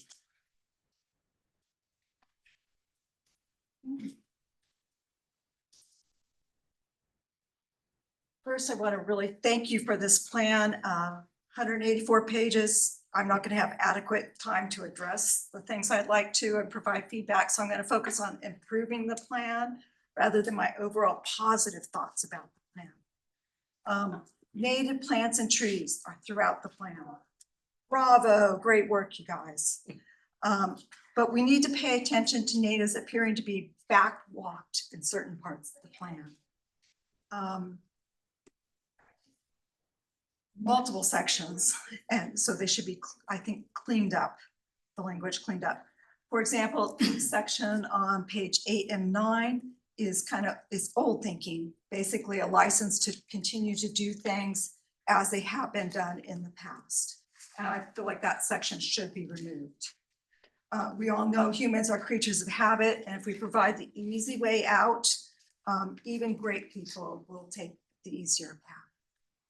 Also, none of the recommended metrics included natives. I did see one on a slide tonight, but I swear that wasn't in mine. I did look twice. Guide A, section C doesn't belong in the plan. The green zone appears to be a way of going quickly without natives and yet saying we are meeting biodiversity goals. It also appears to relegate the quick, undefined plantings to the poorer areas of the city. While the reyoking part is section D goes to the wealthier areas of the city. I know you had reasons, but it's a consideration. Native planting escapes are built in multiple sections. An example is goal 2, action 6, which says native and quote, biodiverse plantings. Biodiverse plantings is not defined. Similarly, another section says near native. As a biologist, I do not know what that means, and it can only surmise it means non-native. To be clear, if it isn't native, it's not supporting biodiversity. And oak supports 270 native caterpillars to feed our baby birds. A ginkgo biloba supports 2. We need 6,000 caterpillars to fledge a small nest of chickadees. Without natives, we have an ever increasing loss of our birds and pollinators. The plan is intricate, but we can't lose sight that if we aren't planting natives, we are not supporting biodiversity. It's that simple. Our trees are 15% native. We should really put a moratorium on planting non-natives and try to get our quick tree plantings in to be native, so that every day we are not literally losing biodiversity. And just to paraphrase Lauren, she said it pretty good. The artificial turf is similar to non-native turf. And for biodiversity, it needs to be native turf. Kind of says it all. Thank you. Thank you for your much work. for your really. comments. And Mr. Shane. Would it be possible to put up the GIS mapping tool, or the map that shows the patchwork of urban forest? Is that on the public on the plan? It's in the plan or it's Oh, on? yeah. Give us just a moment. What was your name? I didn't. get it. Tracy Korea. I'm a PhD in biology. Thank you. While they're putting up that map of, I don't know how many people have you seen the GIS map? It shows the patchwork of urban forestry located throughout the city of Mountain View, a lot of it. As you can see, it's concentrated along Stevens Creek or near Stevens Creek on the other side of the freeway, maybe cut off by the freeway. One time it may have been the upland forest area beyond the riparian zone, ecological zone, and the creek itself. So there was a lot of good work in this plan done by ecologists, very good ecologists, very good biologists. And they rightfully explain how 90% of the remaining private trees are on private land. And that it's a patchwork of remnant urban forest. And a lot of these trees, a lot of these forests are composed of these private trees. And these remnant urban forests, not the one I was looking for, but you can see the patchwork and see the concentration along the creek there. This remnant forests are kind of a rich forest ecosystem. The plan itself is really good at talking about increasing urban canopy by planting trees. Planting trees on the streets, planting trees on public easements and so forth.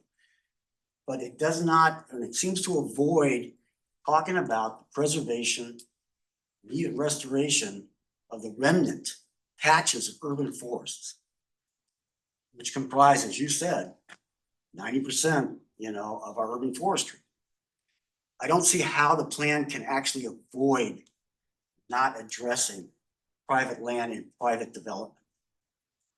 And I think there are opportunities out there, okay, to preserve these rich urban forests, that begin, with rich soils, soil organisms, dense canopy. A lot of what you see, the map's gone, but if you look at the urban forests that are along the highway, at the fringes, you have what are called highway vegetation barriers. Those are tall, dense, overlapping canopies that actually prevent airborne pollutants from reaching residential areas. The EPA, Caltrans, Forest Service, academic institutions have studied these highway vegetation barriers and shown that effective barriers not only reduce noise, but also reduce human exposure to soot particulates, to toxic gases emitted from tailpipe emissions. And that is one of the reasons I believe that we have a rapid rise in chronic disease and cancers in Santa Clara County. It's because we're being exposed to a lot of these emissions. And I believe that these highway vegetation barriers, these tree barriers, are so important to our health in our communities that we should, I would suggest having a moratorium on the removal of highway vegetation barriers and have developers actually show cause for removing a highway vegetation barrier. I have a lot of other comments, but I've run out of time. Thank you. Thank you, Mr. Shane. Appreciate that. And Allison, we have We have 5 online right now. people. Since I can't see them, I'll let you tee up speakers. And thank you for those online for your patience. You're up next. We do have a 3-minute time limit for each speaker, and Allison will give you a 1-minute warning. And just a reminder, staff will not respond to questions during public comment or the commission. So. Okay, first up, we have Shawnee. My name is Shani Kleinhaus. I have a PhD in ecology. I'm the environmental advocate for the Santa Clara Valley Bird Alliance. Our community has advocated for this plan and participated in most of the public outreach, at least our Mountain View residents. And we're still reviewing the plan and we'll provide more comment in the upcoming weeks. We really appreciate the tremendous effort that went into the plan, and we especially appreciate the science-based approach and the effort to make it pragmatic. And we really want to see it succeed and become a cornerstone for paradigm shift in our region. But we have some significant concerns. And I think some of the previous speakers, like Ms. Ferreira, Dr. Ferreira, have described some of those, that we really need to focus on locally native trees. Altogether, we're discussing 10% of the city's canopy. And so most of the existing city trees were selected intentionally to deter biodiversity. They didn't want caterpillars instead of enhancing it. So even if every tree that is planted is native, we'll still have a long way to go for the biodiversity goal. And even if you need to replace oaks in 30 years, it's better to have oaks and replace them in 30 years than to plant London plane trees or some other sterile trees. From an ecological point of view, locally native trees support exponentially more biodiversity than climate-adapted species from other regions. Most insects, the foundation of the food web, evolved with the locally native plant. And over 90% of leaf-eating insects can only use those. So if we bring species from Southern California or the Southwest, we may gain some drought tolerant and tree diversity, but we lose the biological, ecological relationship and the biodiversity. One comment is that I think the vision needs to be clarified. There are words there that are not defined and are somewhat overlapping: biodiversity, nature, urban ecosystems, and there's other places where these terms are used almost interchangeably, and this needs to be cleaned up throughout the plan, but especially with the vision. And also the vision seems to have access to nature, and that kind of gives it a very anthropocentric focus. And I think that a better framing might treat humans' well-being as an outcome of the ecological health rather than a parallel objective. I have about 1 more second. So I would say implementation needs a lot more detail. It's not clear who will implement it, what the costs are. Thank you. Thank you very much for your comments. Next up, we have Bruce, England. Bruce, the floor is yours.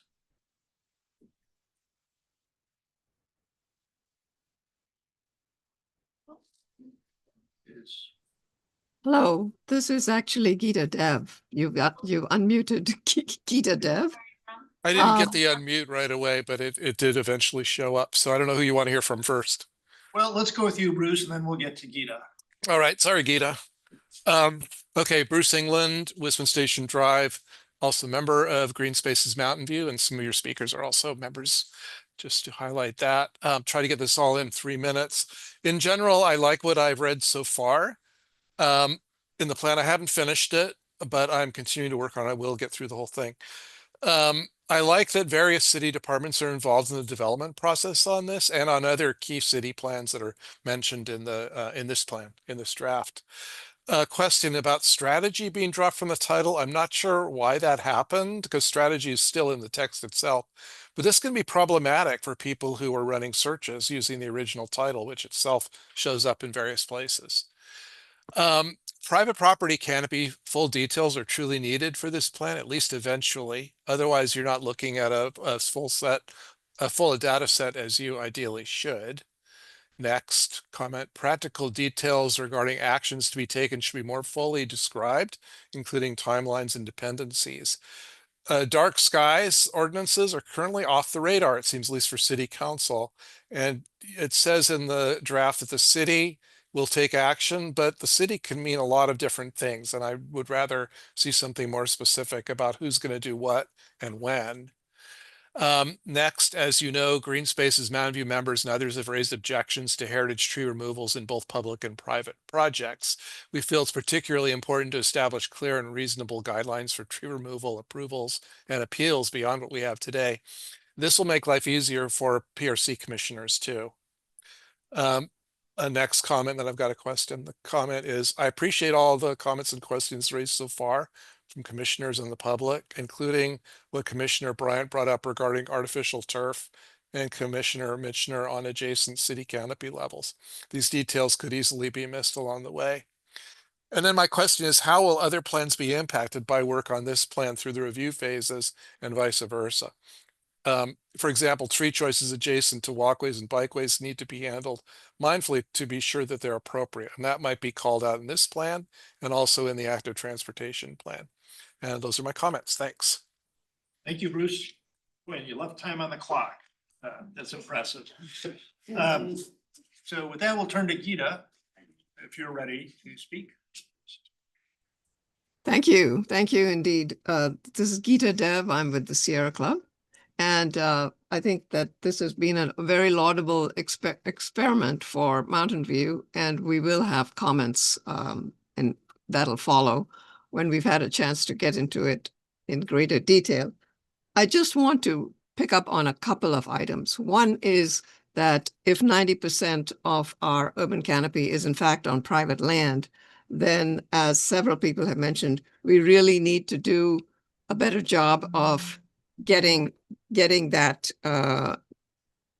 addressed and of getting to learn more about that canopy. I know that Palo Alto had a plan to do door hangers on every single door in order to allow people using the citizen science that Mr.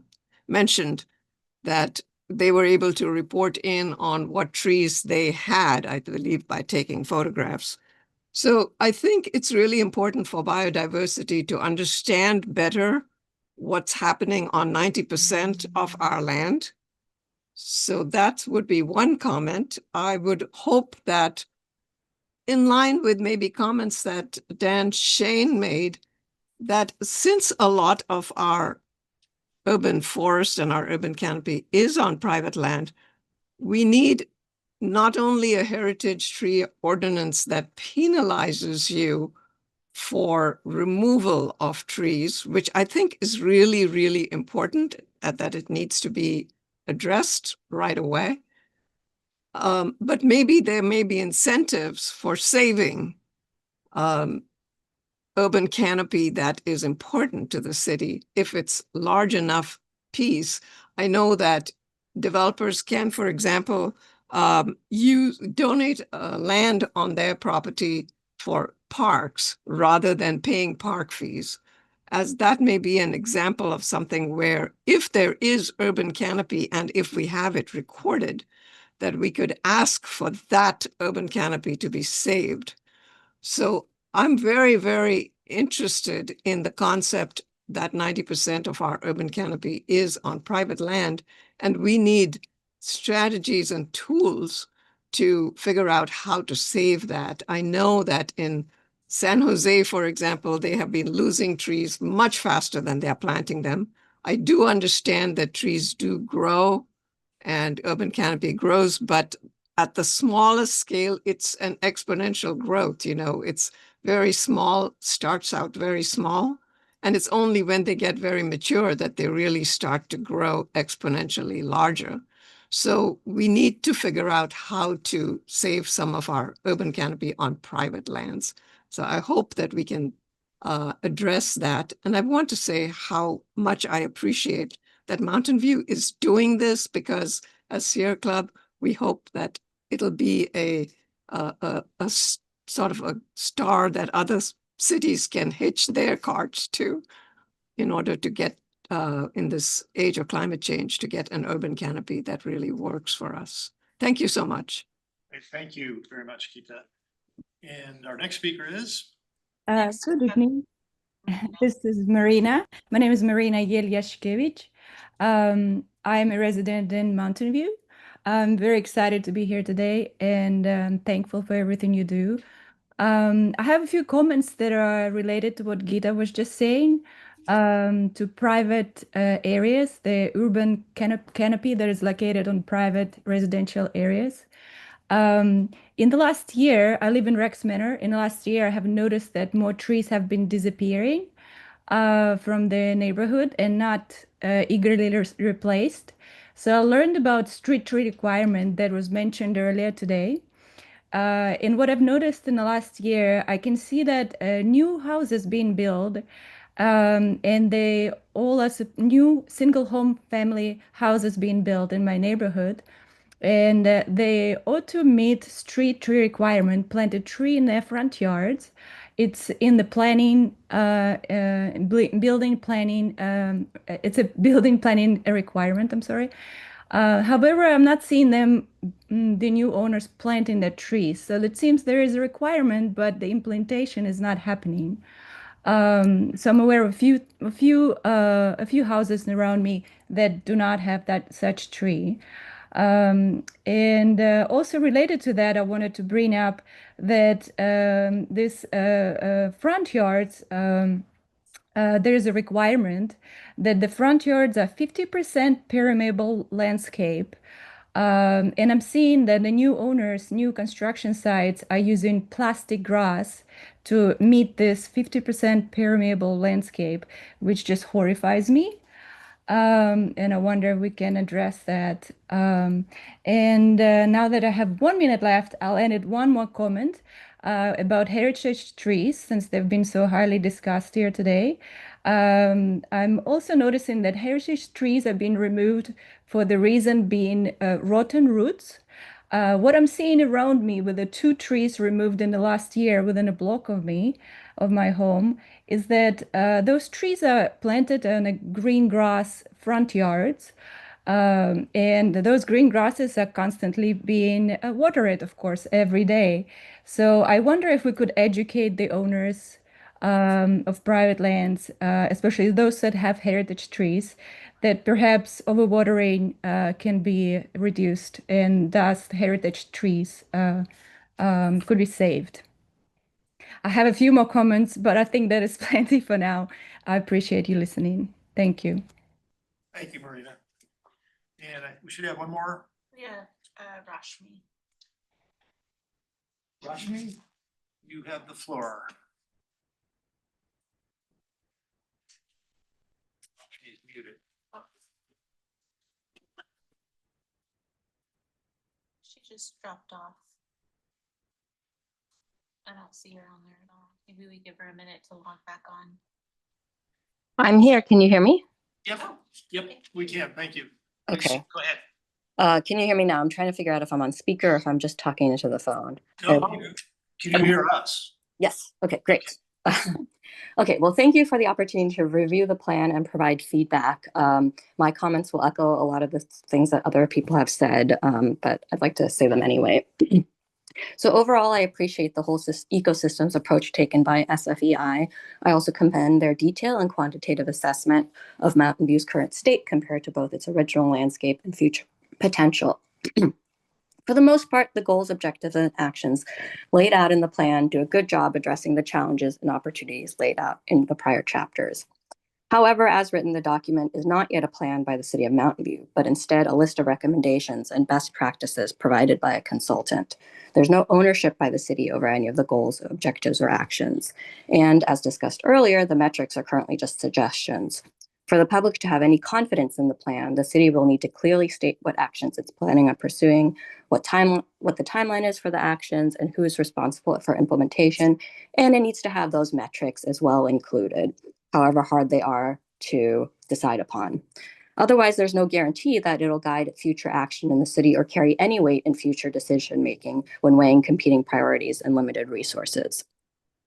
I also found there to be a misalignment and lost opportunity in protecting heritage trees in the plan, as others have mentioned.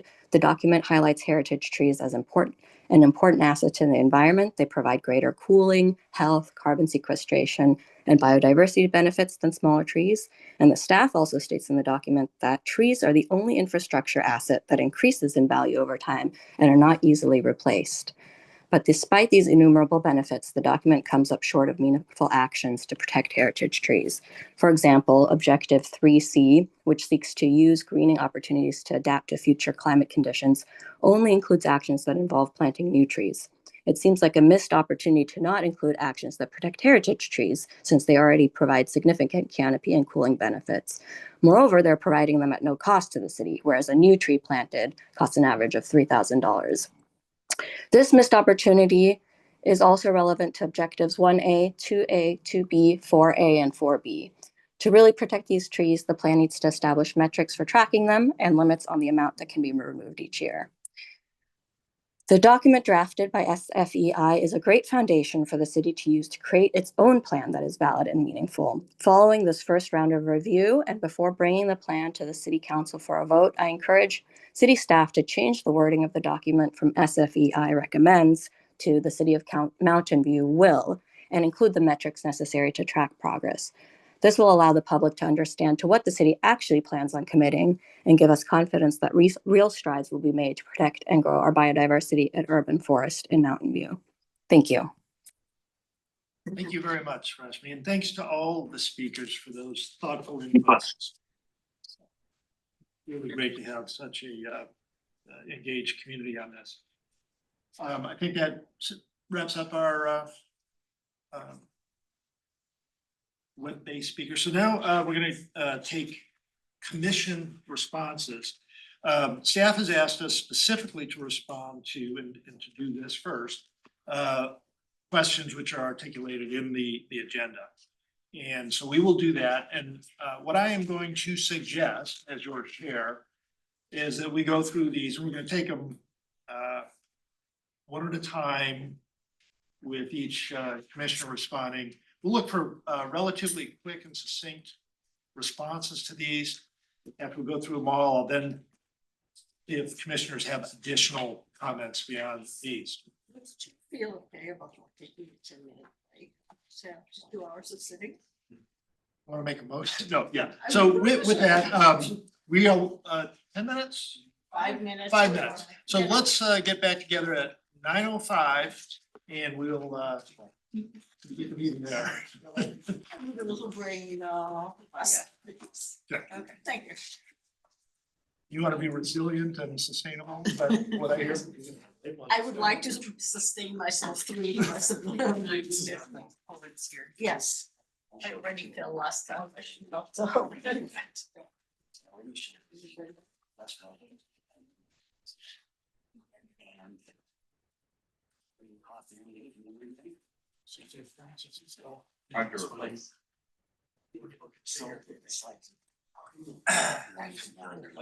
Okay, now there's better make a, unfortunately, we have to, they've lost a bunch of teams. Yeah. I think at some point they'll win the rest of their games. Thank you. This Friday night with Halsey and committees, because This is the guy back home. Committee fits in. That could be this time. Yeah. No, year after year. Bad, you know, I know it's frowned upon. I just saw it. I didn't see. I guess I'm like last week, but the week before. The scope. They played of Sacred Heart. Even 57 points in the first half. Yeah, But 740 yards total. And so, yeah, it's not even. We have to hone down. They're Circle circling have time back. to go into details in 2 minutes. Right. They have dropped, review. And they still beat Los Alamos 60-6. It's true. Well, what we always recommend is A flag talk football with game. the, I don't know. governing body. Doing I just great. want advisory She's like, I bodies can't hold it. Individually. I'm also floating. Multiple hour long The running clock is like. conversations. So And that includes my thinking this document. Hi, John, how are you? How are you? How are you? It's a hard year. We talked about this a little bit. My views hasn't changed.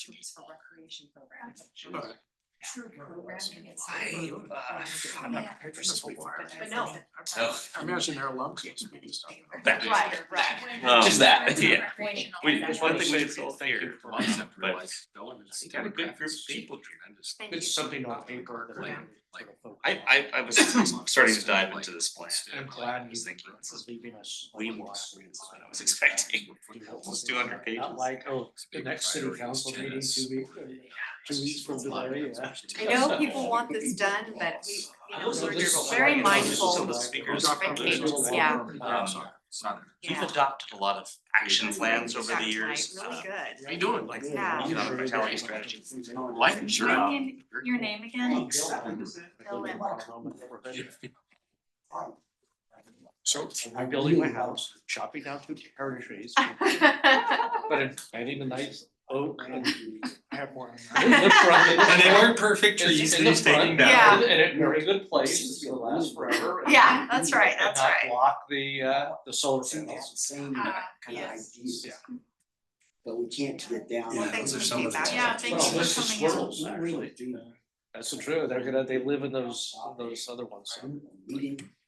Find your oak tree eventually. Yeah. No, Really have a. yeah, anyway, so. You probably have to urge city council to have Thank you a for making the study time to session. come tonight. I really mean it. Why we would have this in the city council, we want to. it's do not- that. Well, I mean, this is sort of our studies, you know. Like states and laws. Separate. I just wanted density here. You waive all the trees, you waive all the parking, you waive all this, and you don't have any choice. You gonna make it? Are you? I know why, because I'm a Some of them as well. I was like, "Oh, it's my third day that I started." You had been pushing that even all over. I wonder if that's not. You're out there today. But I saw that, and you were the first guy I thought of. That's the big shit. Make people think about, it's not all about other things in life. Those have to be the higher priorities. That's the real urge. Yeah, definitely hard. But it has to be done. I don't have enough of it on here. I make that joke. Visuals. Oh, awesome. Kind of bringing me so much better. Are we, well, you should, I encourage you to. Right. Certainly. Same, try to like wrap my mind around it. So I think That's exactly what I was thinking. Yeah, you're sending us the same thing. Yeah. But you can do it that way, or you can just send an email Yeah. to the Parks and Rec, yeah. Thank you. Allison, you need Director Marshall. But I can go let them know. Oh, is it? Tell them I'm rare to go. There might be other ways, that's just. Sure, thank you for your. 3 years, 5 years, 10 years, Yeah. and just take. Yeah, people were saying they wanted. It really goes back to preserving until the very last, this is your last thing is funded and everything. Yes, then, okay, you can take that. I don't know if Thank you for Two more. entertaining us for this break. We will now resume the meeting. It's been brought to my attention from members of the commission that it's fantastic public input. We could probably get more public input if we retitle this plan to Biodiversity, Urban Forest, and Pickleball Plan. We'll stick with what we have for now. Okay, so Tennis. yeah, all right. Seriously now, we're going to go to the 3 requested comments on the 3 requested topics that are outlined in the staff memo. My suggestion for expediently getting through this is that we briefly touch on the kind of key thematic points we want to address quickly for each of these, and then I'll go do another pass for commissioners that want to pick up any more detailed comments about specific issues. And so rather than having each commission go through all these sequentially, I'm gonna pick it apart and do the first question, have each commissioner respond to that.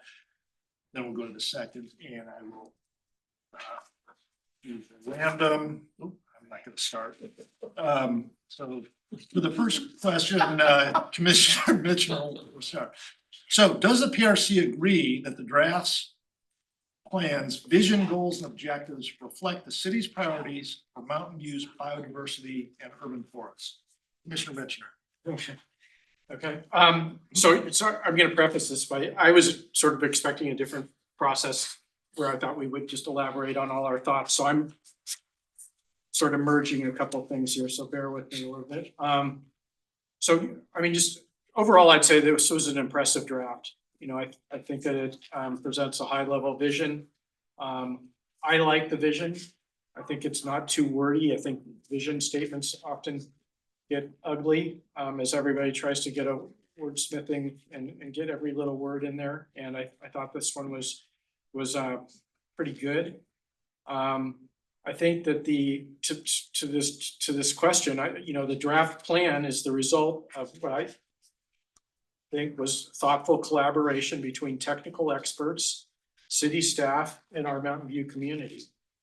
And as such, I do agree that the plan, you know, the draft plans, vision, goals, and objectives reflect our city's priorities. Thank you. Commissioner Filios. I'm gonna add in, Commissioner Misher hit on it. My compliments. I really like the work that was done, both SFEI and staff, and the collective group that you had working with you from the other departments. Great job of capturing where Mountain View is right now. And, you know, we're leading us where we needed to go. I love this page. I'm a math teacher, as you guys probably remember, and math teachers like organization like this. This is very easy for me to follow. So hopefully it is very easy for our public to follow as well, as, you know, with regards to the goals, I mean, the vision, which we always want to have a vision to lead us. And then the goal, objective, action organization was really well done. So all of other comments when we get to the other parts. Commissioner Silver. I wholeheartedly agree. I love the cross-department collaboration that happened between the city, and hopefully that will continue going forward, not just in the biodiversity sphere. I think the vision is appropriate, what we've been needing, and the goals are nice and simple. And the objectives are pretty concise as well. So I think that part of the framework is highly successful. Commissioner Bryan. Now for something completely different. Allison, could you put up the slide that I have for the vision? So I'll just preface it by saying that I was thrilled that staff was working with SFEI. I read as far as I could every word. I loved most of what you had there. I had a problem with the vision and the slide. Well, of course, yes, Commissioner Summers smiling, because of course I was going to have a problem with the vision. I have three. I combine on a slide the word cloud that the community gave us, the vision that we have in the document, and then a scribble that I put together that is completely not a proposal for another vision, but is making the point of what I would like the vision to be is something that will speak to every resident. And as Brenda, you kept on saying that it needs to be for the general public, that it needs to be easily digested, easily understood. And Mountain View envisions a healthy, connected, and resilient urban ecosystem with abundant access to nature and its benefits for people and native species alike is not easily digestible to me. So I highlighted my main points. My vision, my personal vision, and what I've heard from the community is not that we will envision something, is that we will be something. Mountain View will be, not Mountain View will think about it. Urban ecosystem is, we have a word list, we have a glossary, and urban ecosystem is there. You know what that means, Brenda, I know what that means. Many of our residents don't know what that means. Urban ecosystem is not the right word to have in a vision statement. Abundant access to nature and its benefits. That sounded to me at first reading like a system of paths or trails into the mountains. What I heard from the community was we want nature in the city. On the creeks, on my street, in my park, not an access, which could mean anything. Active transportation plan, wonderful. But what our city what I want is a city of connected green spaces where people and nature thrive. And you may not agree with me, but this is easily comprehensible to anyone. So I would very much like staff, SFEI, to come back with a vision that people can easily understand, that is really based on the word cloud over there, that we don't have to explain. It's not that anything is lacking there, but it's not easily comprehensible. I would like a vision to be an inspiration, not a put together by committee to put all the right words in there, which I don't mean to be too insulting, but this is what it sounds like. A lot of people working together trying to put all the words in. And I would like an inspirational vision. And especially one that says, we will be. I think that's the way city goals are written also. Mountain View will be a city for all people. Not Mountain View will think about maybe one day we will be. That's my main comment on the vision. Okay, thank you. Thank you, Allison. I have another slide, but for later. I think the objective 3A, which is about the urban forest, and the urban urban master plan needs a lot more. Okay, there is a little too much acceptance of 2015. Let's go with that. I think the tree list should go through the PRC with all the wonderful comments from SFEI. I think we should think about the canopy numbers. We should think about, and you know that, Russell, but the urban forest is really doing well. There's lots of trees dying. That all needs to be part of our steps and actions, looking at what is going on. I walked from my home to across El Camino and I saw like 5 dead trees. So why are trees dying, and are specific trees dying? So and I think disregarding private trees, I think we should strengthen that. Palo Alto has their oak count every year. I would love for us to do something like that. That's a great way to involve the community and a great way for us to get information about private trees. All right, those were my comments for this section. Okay, we'll get back to you for more later. So my turn. So I think the draft is coherent, rational, it's well organized. I think the process is rational, it's responsive, properly aligned. So yes, I think in that respect, it does reflect the city's priorities. Throughout this process, I've been interested in how the kind of many ecological principles and inputs associated with the term biodiversity would be translated or distilled into something concrete that I associate with the term plan. And so it actually has been an awakening for me to see how this has all come together. I think there's a lot of detail on the problem statements, the analysis. I think there's less specificity on the commitments, the way the plan articulates commitments. I'm sure this will come up more in the discussion.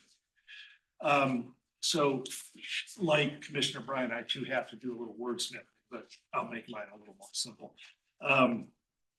So, and this is, maybe it's semantics, or maybe it's pedantic, but this is just how I see things. So on the statement, abundant access to nature and its benefits for people and native species alike, I would change that from alike to, and its benefits for both people and native species.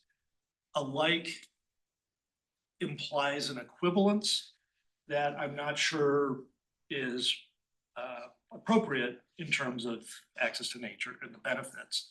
So I would accept most of the vision statement, but change it to Mountain View envisions a healthy, connected, resilient urban ecosystem with abundant access to nature and its benefits for both people and native species. So that was my one wordsmithing thing. Also, and this, maybe this too is getting pedantic, but I'm goal number 2, places of refuge. So refuge by definition is a shelter or protection from danger or distress. And it sounds like we're accepting a characterization of the general environment as being distressed, and we're fostering some isolated exceptions to that. So rather than that, having refuges, I would seek a goal that says Mountain View seeks to make all areas healthier and more connected. I don't know, turning places of refuge. I don't know if that makes sense to you. That's probably pedantic. Anyway, that's my comments, and we'll move on to the second point. To achieve the city's priorities, what feedback does the PRC have on the plan's action items and priority levels? Those are listed on page 77, and the performance metrics and targets, page 98. And this time, can I start at this end of the commission table, and we'll sort out those things. Are you okay starting, Brittany? So we're gonna do action items, priority levels, and metrics and targets all in one? Yeah. Okay. All right,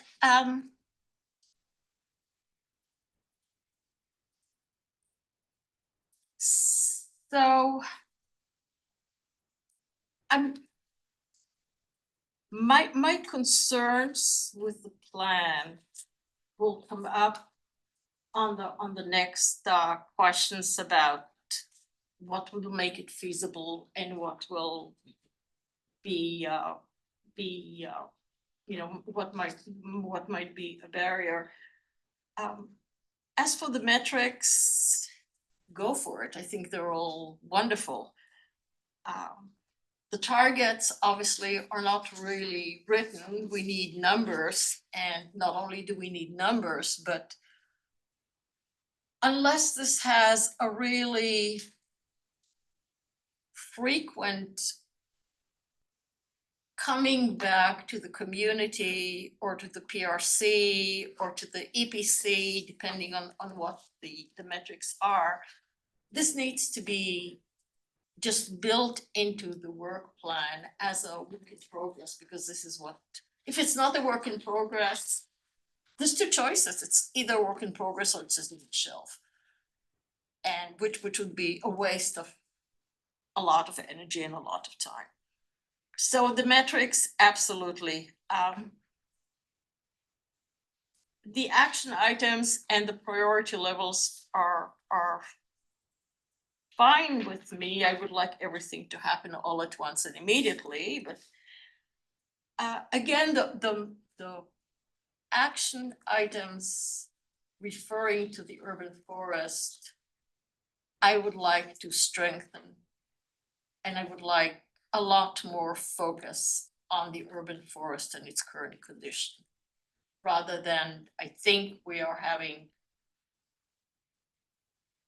an acceptance of the status quo, but that I will go into further detail later. Commissioner Summer? I'm smiling because I love how we all focused on something slightly different. And so it's one of the most fabulous things about this group. It's just, you know, everybody kind of covers it all. So I spent a lot of time looking at these action items. And so I have a list of, I don't know, I think probably 9 actions I'd like to add or sort of tweak or massage. And so I don't know if you want me to just launch into that. Okay, so in this, give the actions, in this action 1A, which is support a network of connected green space across the city, which kind of interestingly sounds like Ronit's version of vision. So the only real network of green connected spaces that this currently talks about is an active transportation improvement project design. So that's basically streets, trails, paths, that sort of thing. And then land management agreements, I guess, I'm not exactly sure, like if the city is managing a school or something, you know, portion of a school or something like that. I wasn't totally clear on where those were, but in any event, my main point is that I liked how this number 2, oh, I know, number 2 is about creeks. So that was probably where the city is managing things for valley water. But I think we also need a 3 and 4.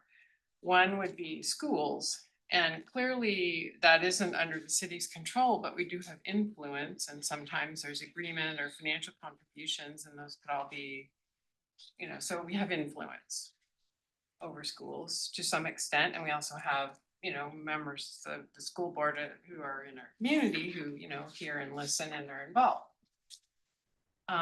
So I like the fact that schools was there, but I mean, creeks were there, but I'd also like to see schools. And then further, I think we should go so far as to believe that we can influence Caltrans and PG&E, even though we don't have, you know, the ultimate say in the work that they do. And I think this, in particular, Caltrans touches a little bit on the topic, which we are always hear from some certain community members back there, and in how the freeway right-of-way is maintained. And we have some huge PG&E right-of-way along the Stevens Creek Trail. So I guess I would like to see that kind of network of green expand out beyond active transportation and creek corridors, and really think about what all the other areas where we could exert some influence. All right, moving on to the next one. Okay, 1B, foster cultural shift that spotlights biodiversity. And it didn't, I mean, I'm all for educational installations and content, but which is external public facing, but there's also going to need to be internal cultural shifts and general cultural shift in the way the city does business. And so it's not just going to be enough to put some signs around and think that that's the cultural shift we want. We're going to have to really make it part of our core being that we're emphasizing native plants and, you know, incorporating these landscape zones into what we do. So in my mind, when the action related to 1B really needs to be expanded greatly. Like an example that you can think of, the way, you know, Google went through a cultural shift when they started, you know, first they were just kind of doing standard office buildings. And then they had a cultural shift where they were promoting a lot more kind of ecological principles in the way they design their office setting. And now you look at their facilities and there's a lot more native plants. They've got, you know, managing stormwater differently. It was a complete cultural shift for them. And so the city ought to be able to make that kind of cultural shift as well. Now, some of this work is really, in the future, and there is an action where the city sort of takes a look at this. This is action 20, and I think you could reference that here, the way you've done in some of the other ones, referencing other actions where you kind of already are having an action where you go off and, think about what you need to do across department. But in any event, I'd like to see a little bit more words around that. Okay, 2A.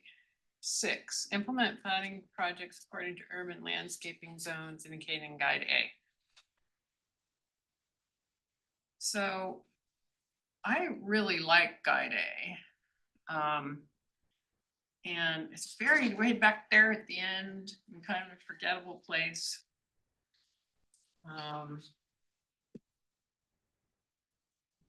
I think it should be more important in the document. I don't know, what that means to the order of things, and I'm not trying to think that through, but I took a while to get to it as I was reviewing, and there's some good stuff in there.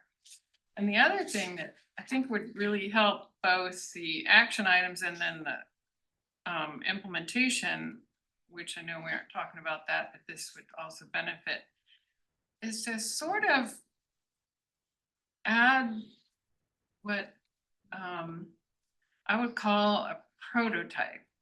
So, an urban environment like the city, you can look at it at the scale of the whole city. And a lot of the maps are looking at that whole city scale.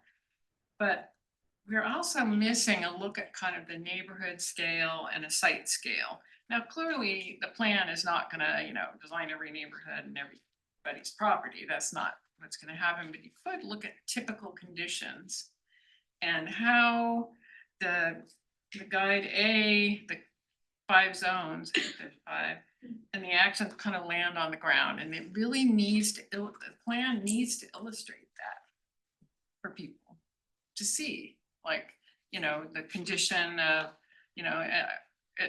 so not just at a site, not like if you were taking, some old shopping center and turning into housing, not just that, but that is one of them. Another would be like the function of a whole neighborhood and how you would, maybe it's something that backs up to a creek and, what you had in mind with these zones and what actually needs to be done on the ground. That's one of the things that this it's going to come up in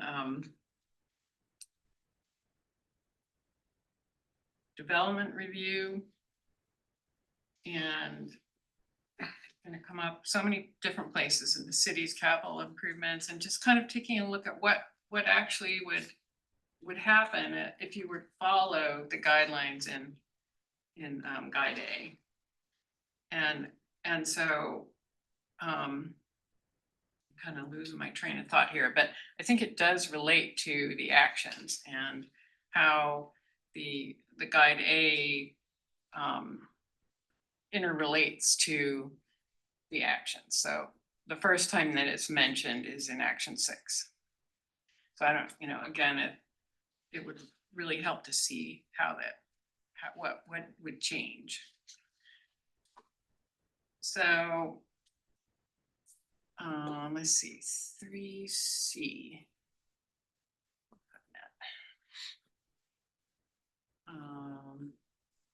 Prioritize shade, parking in there too.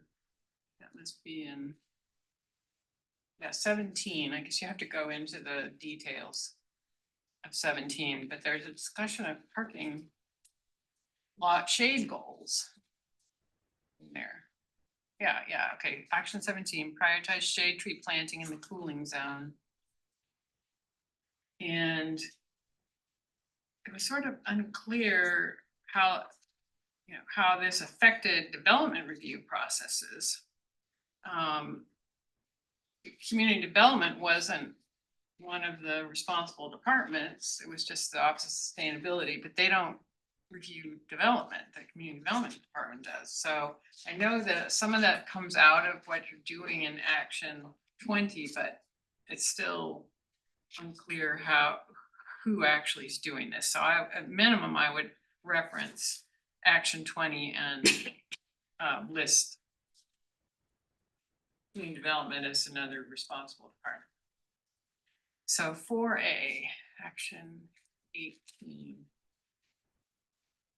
So now we're starting to get into the activate and collaborate, and this is city-led outreach and partner with local organizations. So a really effective way to help people understand what you want is to have case studies. You know, so as time goes by, you could start to show where people are implementing. And actually, we have some pretty good examples right now, which Google has done a lot of this stuff. And so why aren't we talking about what they did there? Just examples, it's illustration, explanation type of stuff. And so, but you could add to this action 18, developing and promoting case studies as part of educational outreach and partner efforts. You could add, promote partner events. There's a native plant tour that happens in Mountain View. Why isn't the city actively promoting that? Maybe even starting as things go on and we have some, you know, good examples in our parks. I mean, we actually have the pollinator habitat at Quista Annex right now that I think was on that plant tour, but you know, anyway, add that as a part of the action. And then another one that I think would be really powerful would be to add that, you know, for the city to start an award program and recognition of private efforts, because there's nothing better than, you know, standing and getting an award for what you did on, you know, on your property to encourage other private sector to take action. Okay, I'm getting close here. Okay, 4B. Okay, so that 4B, which is action 20 and 21, I think. It's action 20. So that one is really important. And I'm glad to see that, well, it's a medium-term priority. This is where the city would look at development processes and figure out how these principles could be applied to that. And that, I think that's pretty important, and I think it should be done in the short term. And baked into that, I also think we should include an assessment of additional staffing requirements and whether some functions could be addressed by volunteers or community partners. Because ultimately the city is not going to be able to do all this. There's just too many other things going on. So I'd like to see us start to incorporate volunteers into things as part of what you're doing in this action. And then moving on, just my last item, moving on to the performance metrics and targets. I think the city should commit to the supplemental metrics. I know that the city's not completely ready, you know, to count things, but you know, there's already great counting efforts that some partners do. You know, there's a Christmas bird count. I don't know if anyone does a butterfly count, but you know, there's already groups that are doing some of this stuff, and maybe with the city's sponsorship could take on, you know, a Mountain View centric thing. And in particular, we need to, some of the objectives, there's two of them that only have one target, or sorry, metric. And one of them has only two metrics. And with only one metric, you really can't tell if you're accomplishing an action. So in particular, I think we should prioritize the supplemental metrics that address objectives that have few matrices. So that's 2B, 4C, and 4D.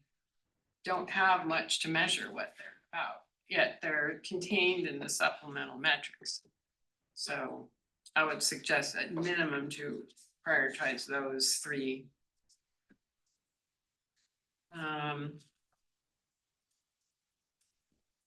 And then I'll just note there's an error in one of the cross references, and I'm sorry, I didn't write down what page it's on.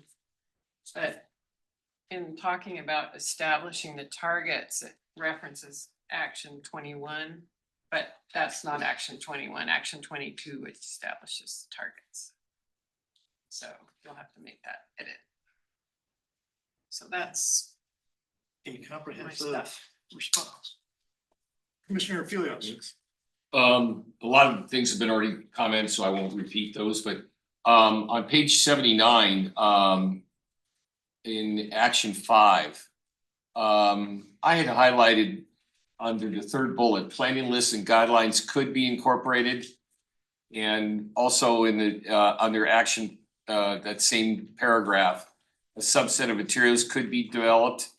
And following up on something like Commissioner Brian had mentioned about Mountain View will, instead of could, would we consider should as, or another verb other than could's kind of, you know, well, I guess we could do this, but it is something we really should do. And so just something to consider there. Also in that same box, responsible departments, I'd love to see community development included in that as well. With regards to everything that's mentioned in there, with regards to development and you know, them taking some ownership as well. On page 92, I have it. Let me scroll here.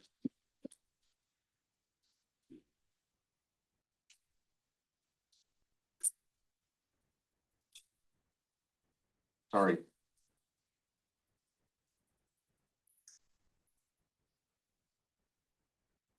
Oh, I wanted to say how much I liked action 22 because it does indicate how reporting back to the PRC, annual summary to the Parks and Recreation Commission with progress made, supported by targets and metrics. I like that.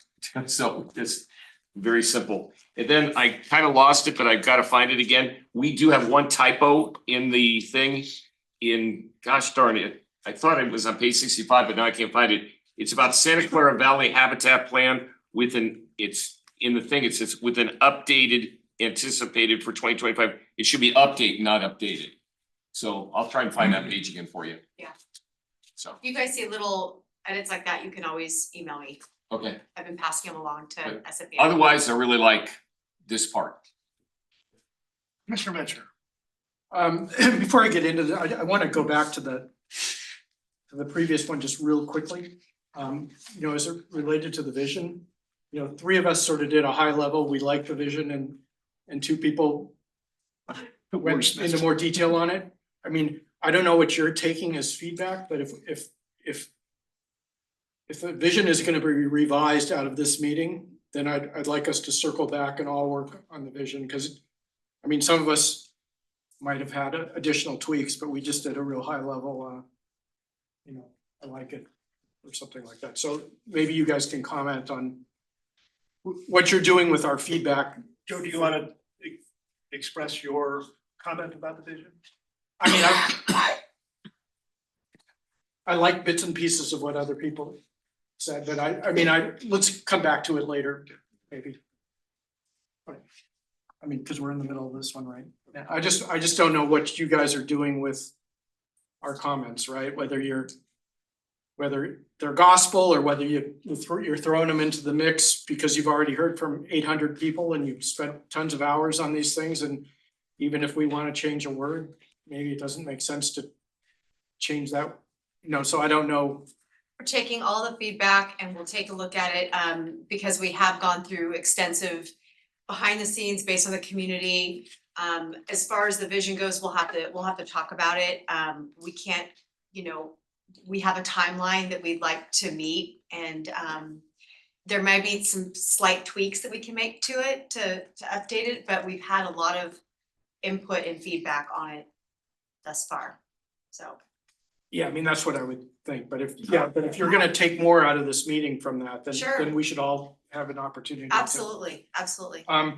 Okay, so getting to this, to this bullet point, you know, I think that the action plans were consistent with the goals and objectives, which is an important thing. I'm going to now make a short case for adding an action related to private trees. You know, I brought up the question earlier and other people have now brought it up in public comment. You know, per the document, 90% of Mountain View's canopy is private trees, homes, schools, etc. I know it would probably be time intensive, but it just really feels that it would be important to at least have some kind of a limited understanding of the composition and mix of those private trees. Because they far outweigh the city tree data, and they could sway, that data could sway data and recommendations. You know, just as a high level example, if a tree species is 3% of the city tree total, but it's 25% of the private tree total, then in combination using weighted average, that tree is going to make up 23% of the city's overall numbers, which would be more than double the suggested 10% diversity limit. So I think that the private trees is a big component, and it would be nice to add some kind of an action or metric related to private trees. As to the priorities, you know, one of the things I did was, as I read through the actions, I had my hand covering the priorities, and I tried to guess whether it was going to be short term, middle term, or long term. And I was mostly in alignment on all but 2 or 3. But I want to speak to one in particular, and Commissioner Summer actually brought this one up. And that is action number 20. You know, I just think time is of the essence in improving some of our habitat connections. And I think some of the current development projects are in key city areas, and they could incorporate strategic landscaping to enhance habitat connectivity. And also some of the projects could install appropriate landscaping and plantings. So I was surprised that this wasn't a short-term priority. You know, I presume that there might be implementation complexities and workload things that might push this to medium. But I saw that as a short-term priority. You know, I did not try to make, you know, I understand maybe there's a trade-off that would have to be made with other short terms, and I didn't go through the exercise of choosing another short term that I would take off the list, but I thought that was an important one. You know, going on to the metrics and targets, you know, are there potentially some better or additional metrics? You know, I don't know. This seems like a good list, you know, but it's sort of like what's missing. I don't know. Although maybe some private tree metrics might be something. But again, I'm open to hearing from other commissioners and our residents on that. I think that the targets, as has been mentioned, they need to be fleshed out quite a bit more. You know, for example, we need to really understand where we are now in order to come up with meaningful target numbers. You know, just as an example, I took metric number 3, you know, the number of projects or acres of project area incorporating enhancements for native species habitat in the urban matrix. Okay, so we need to know a lot more about where that metric stands today in order to be able to come up with a future target that's meaningful. And I don't know where that is in this process. I'm hearing that maybe that's going to be after adoption, but anyway, so I think that's it for my comments on the actions, metrics, and targets. And again, I thought they were all fairly well aligned and cohesive with the higher parts of the plan. Thank you. At a high level, you know, I don't disagree with much. I think these are all good. I'd have to say probably 2 years ago, when we started talking about biodiversity, and I didn't know where this was going, I guess I thought there would actually be more. It wouldn't be so tree centric, that it would touch on some other, I don't know, wildlife measures or things like that. You know, there's 2 bird-related actions and some habitat things. But by and large, a lot of the metrics are trees. And maybe that's what the plan is. I guess now I understand what the city's after. I didn't originally have these, but I really agree with a couple commissioner comments. I like Commissioner Summers' idea of kind of illustrative prototypes for the A guide. I think that's a great idea. I agree with Commissioner Mitchner's thought about having some kind of metric for trees on private land or canopy on private land. And having something in the plan that further amplifies the role of citizen involvement, the volunteers or private individuals. We have a huge resource in Mountain View, and that's our citizens. And I think there are people that will participate. So just at a high, conceptual level, those are some inputs. Probably more of our thoughts will come out in the implementation thing. I'm not suggesting we add more complexity to things. I would actually think on the what do we call this? The priority levels, we should have another level, which is I for immediate. Because I think to me what this plan most lacks is urgency. And I get that it's trying to knit together this complex set of city interactions, but a lot of the language in the description is very couched in conditional statements. And I think just there needs to be more stakes in the ground. And I'd rather see a few metrics and priorities put out there, committed to and acted on. And then, as the plan proceeds, evaluated and adjusted. So, and for that, action items 10, 11, 12, 13, 15, and 22 are the ones I think the plan should suggest more immediate action on. So that's my 2 cents on that. Could I add a couple of comments? Please. Okay, so I completely agree with everything that the commissioner said. Particularly want to highlight 2 things. Something that Commissioner Summers said about active transportation corridors. Active transportation corridors really raises the thought of bicycles. And I didn't see sidewalks. I mean, you mentioned sidewalks, but they are not called out as clearly. If I walk from my home downtown, or I walk from my home to the school, or I walk to the grocery store, the importance of canopy there is great, because walking is completely active, but if we don't think of where people walk, we are missing out on a whole segment of the population, and we are not doing well on that. So that needs to be called out, in my opinion.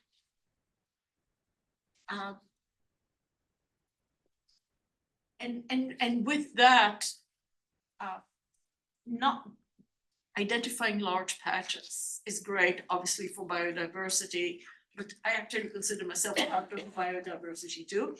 And as I walk along the street, I would like to have patches where I can see a butterfly, or I can smell a flower. And it would be great to call those corridors for walking and canopy and some idea of beauty and butterflies and birds in everyday life. So I would like to have that included there. What Chair Davis said about immediate really resonated with me, because we've been doing this plan for, I don't know, we started in 2020. And most of the actions are still the same actions.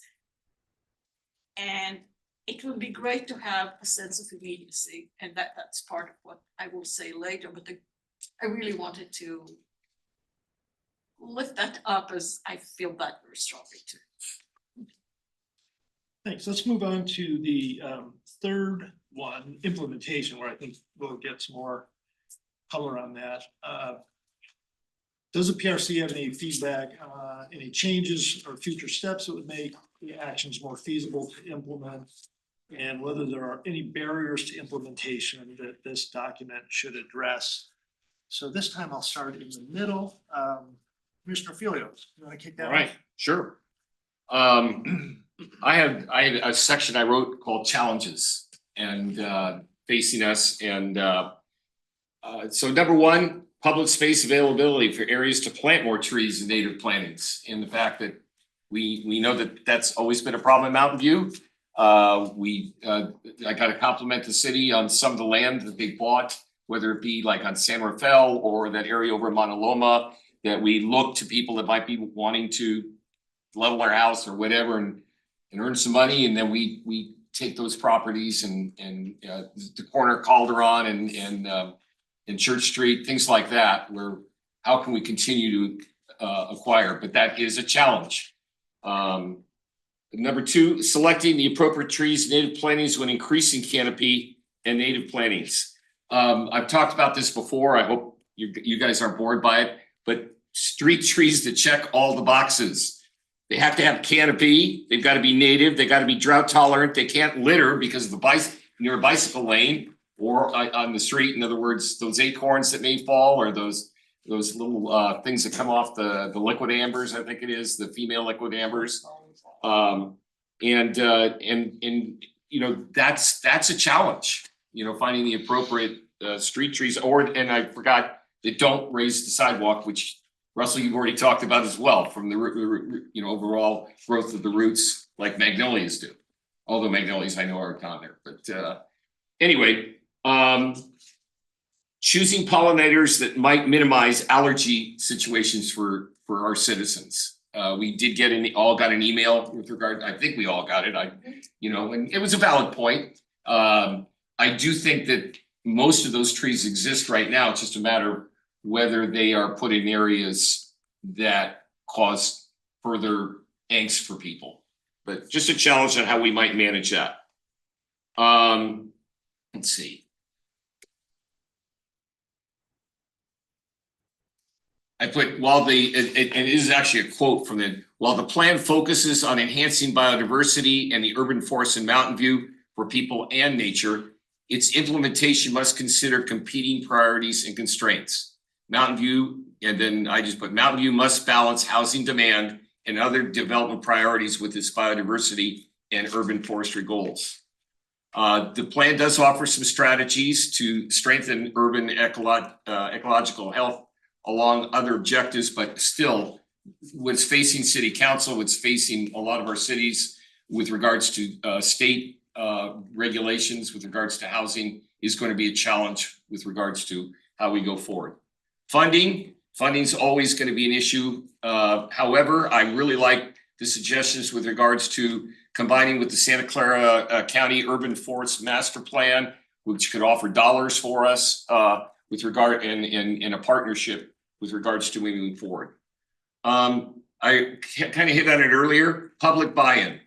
How do we get people? Well, first of all, I want to compliment Commissioner Summer on what she talked about, what I call catching people doing good. In other words, highlighting people that have done a wonderful job, maybe removing lawn and putting in, reverting back to some of the ideas we had when we had major drought. When I was first on the commission back in the 90s, we had a huge drought and, basically we didn't have any water to water our lawns. What were we going to do? And some ideas came out from the city with regards to, plantings and such that would still make your house look good, but not use water as much as you had to if you had a lawn. And, I think incentive programs, things like that, and catching, catching people good and highlighting them in some way, maybe an award, I don't know, give them a Hershey kiss. I don't know, something like that. But you know what I did in my classroom, right? And so things like that we have to sell the public on to want to buy into doing the same thing that we want to do with the city. as we say in the report, we can do what we want in the city. It's how do we get the others to follow us, with regards to on private property. I said, how is the best way to incentivize or the buy-in interest and such?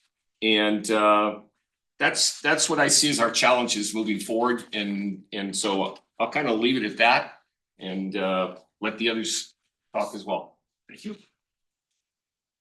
Okay. So I have less comments on this kind of implementation question, but I still have some. So it seems to me that the future steps that would make the actions more feasible to implement are really completing the actions 20, I think 21 and 22, which is a lot more, it's a target setting, it's figuring out the internal capacity. And then obviously some funding for this would make it more feasible. And then as far as barriers to implementation, one of the difficulties that I'm having is that there isn't really a major sense of locational priorities. So it's sort of everywhere all at once. And we all know that that's just not possible. But the guide A does have, these zones, but since you can't, the maps are so tiny, we could make bigger maps. We could do prototypes that look at more neighborhood scale and some key sites, maybe people that are already developing, but in any event, we don't have a sense of where to start. So I think we need to identify a handful of pilot projects to jumpstart things, and they might be already projects that are on the CIP but haven't really moved, into detailed design, where you would start showing how you can implement this.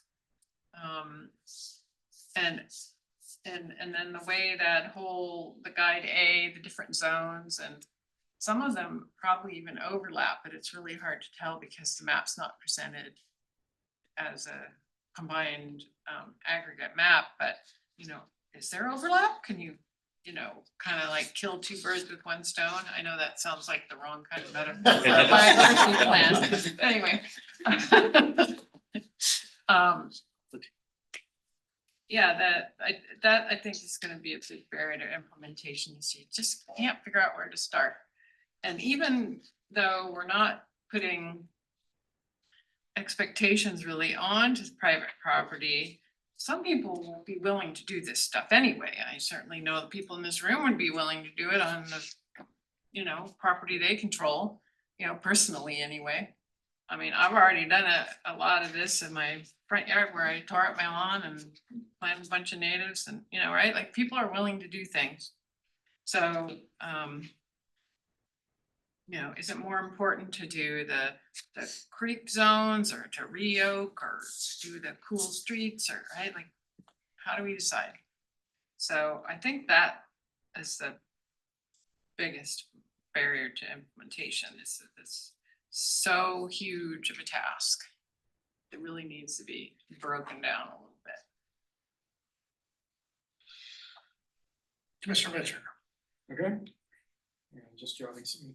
So I just a couple of the things that I heard, I agree with a lot of the points that were made. I thought Commissioner Summers' point about locational priorities within the city was an interesting comment, because otherwise you're trying to boil the ocean or something. Maybe that's also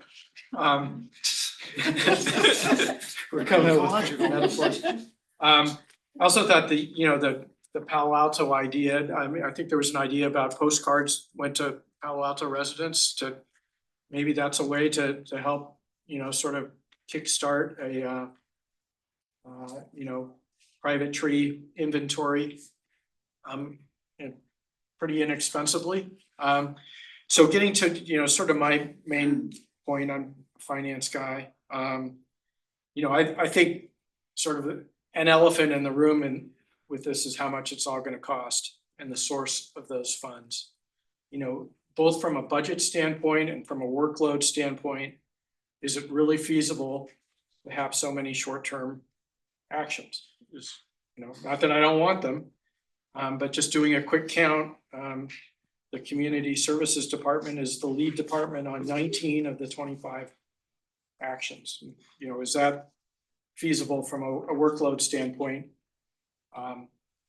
to embrace fully this plan? You know, so I was thinking that, you know, one interesting data point would be to know how much this full plan would cost if it were to be fully implemented. You know, another way to look at that would be, let's assume that the CSD budget can go up 5% to handle incremental work, you know, whether it's contractors or whatever. And let's say that community development and the city manager's office each get 1% bumps. Then which of these 25 actions would make the cut, right? How many, and how would they be prioritized if you have limited resources, which we do. And you know, a lot of people here tonight are saying, hey, we can do this. There's a lot here if you want to fully implement it. So to me, that those were the areas of challenge and feasibility. Yes, thank you. So I'll start by following up on what Commissioner Summers said. I'm extremely fond of pilot studies. They don't cost a lot, they don't require commitment forever, and you can prove a point. And so I think that's a very good idea. Now, I have another slide for you. Allison, if you could get up my slide. I was, this document is very careful in calling itself merely a resource and not prescriptive. I counted over 20 times where it said it's feasible.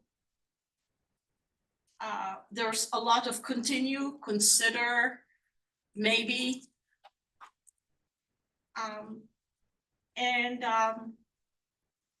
The picture on the slide here, the top left one is the Paris City Hall as it was a few years ago. So there's this ginormous building, and then there is cement, asphalt, whatever, on top of a parking garage. The slide at the bottom left is what it looks like right now, because they decided that they wanted trees. And although there was a parking garage, they planted thousands of trees. And this is exactly what it looks like right now. It has benches, it has people, it has birds, it has butterflies, and it sits on top of the parking garage, and a little too close by is the metro station. The bottom line is, if you ask people, is it feasible to put a forest over a parking garage in the middle of a fully booked up city, they would of course say no. However, it proved in a matter of just a few years completely feasible. So my main problem with the plan, and I think the main barrier to it, is opposed to feasibility. And the ease with which that it would be to say, no, it's not feasible, it's too difficult, we don't have the money, it can't be done. So while I like the plan, I think there is a danger of nothing much happening. For me, the question is, who makes the feasibility decision? Who drives this plan? Who advocates for it? The idea of staff working together and collaborating is wonderful. I know you have been working on it for many years. Obviously, it's not yet at the point where it should be. Obviously, it's a work in progress. Unless we have a person who is responsible for this plan and will advocate for it, I don't know if it will ever happen. In the distant past, when I was in city council and we were just starting our sustainability efforts, we had a pilot program, I'm very fond of pilot programs. We hired a sustainability manager for 6 months. And then obviously, things developed from there. But we started with the person responsible who would be able to pull things together, to work with the different departments, to have accountability. And I think unless we have that, we are not going to make a lot of progress. And here comes my response again to what Chair Davis said, the sense of immediacy. It's urgent. We need to do it now. Yes, there's lots of other priorities. Yes, there isn't a lot of budget. Yes, it's difficult. But we need, if we're serious about this, we need a structure that is focused with a person responsible for it with the appropriate budget. Otherwise, a lot of what I read here is basically a lowering of expectations. You know, it would be nice to do this, but we have a lot of other priorities. There's many cities in the world who are building housing, but they're also planting trees. They're also providing spaces of refuge. When you live in a dense environment, you need a place to just have green around you. That's refuge for people. It's also refuge for birds, caterpillars, whatever. So I actually like the word oasis. But my idea is that we can't not have a focus in terms of leading this. And yeah, those were my comments. I'm really optimistic. I think this is a great plan, a great start. It sounds like we're quibbling. But you know, I think this is gonna be such a important thing for Mountain View and as trendsetters in the region. I do think in terms of implementation, the biggest risk is risk aversion. The biggest risk is being tentative. And I look forward to sending before Councilmember Ramirez and his colleagues a set of recommendations that they can say, yeah, we're gonna hold people accountable to this. And I'd rather have a few wins, a few things that we get going and not try to do everything at once. But we gotta pick a few and get rolling on it. You know, we talked, you know, you had a slide that showed, you know, science and then the community input and the city thing. Right now, the plan reads like a guide for good ideas for city departments to, you know, which is good. You know, we need that. But I think what the community is looking for are not just the things that when the city can resolve the, you know, the various competing interests might get done. They're looking for where's the stake in the ground. So I think you get that point. I'm not going to belabor it. Yeah, I think it's a really good plan and just the next level is, so where do we get started most quickly? So I hope those are meaningful responses to your three questions. I don't have anything more to add. Some of my fellow commissioners might want to follow up with some additional thoughts, and I promised them we would allow that. So you want to kick it off? Sure. Yeah, so I just have a few other things. Most of them are just comments because I thought we might be spending some time sort of commenting on things. You know, so just a few things in general. I thought having the definitions up front was a good thing. I also really liked the use of the visuals and the graphs and the charts throughout the plans. I thought those were interesting and a great way to paint the picture. To Commissioner Bryant's comment, yeah, if we could have a couple street names on there or something like that. I have a little trick that I use for myself, but it's still hard sometimes to locate things. you know, just in reading it, seeing the difference between historical mountain view habitats and the current is really poignant. It really, you know, and if we can replenish some of that and create and enhance some connections, you know, it would be wonderful if we can get that going. Let's see. You know, I thought the section on and recommendations for reducing artificial lights at night was instructive and interesting, including the timing of peak mountain view bird migrations. I didn't know some of that information. I thought it was great that SFEI thoroughly researched documents and policies from other jurisdictions and included the link between those and this plan. I think that was helpful. I thought the idea of incorporating native landscaping around perimeter areas of athletic fields seems like a win-win. I think it would look really nice. I generally concur with the notion of removing heritage tree protections for invasive species like palms. I also agreed with many of the other heritage tree recommendations in Action 13 and in Guide C, Section 3. You guys probably know that off the top of your heads. I also like the idea in Guide C, Section 6 of having an approved list of certified arborists and some standardizations of reports and formats. I do have a caveat reservation on that I'll get to in a second. I thought it was interesting to learn that there are international standards for tracking urban biodiversity performance. It allows for consistency and comparison, and that was interesting to know. So in Guide C, under precise plans, recommendation number 5 on page 141 suggests potentially shifting heritage tree appeals from PRC to a board of certified arborists.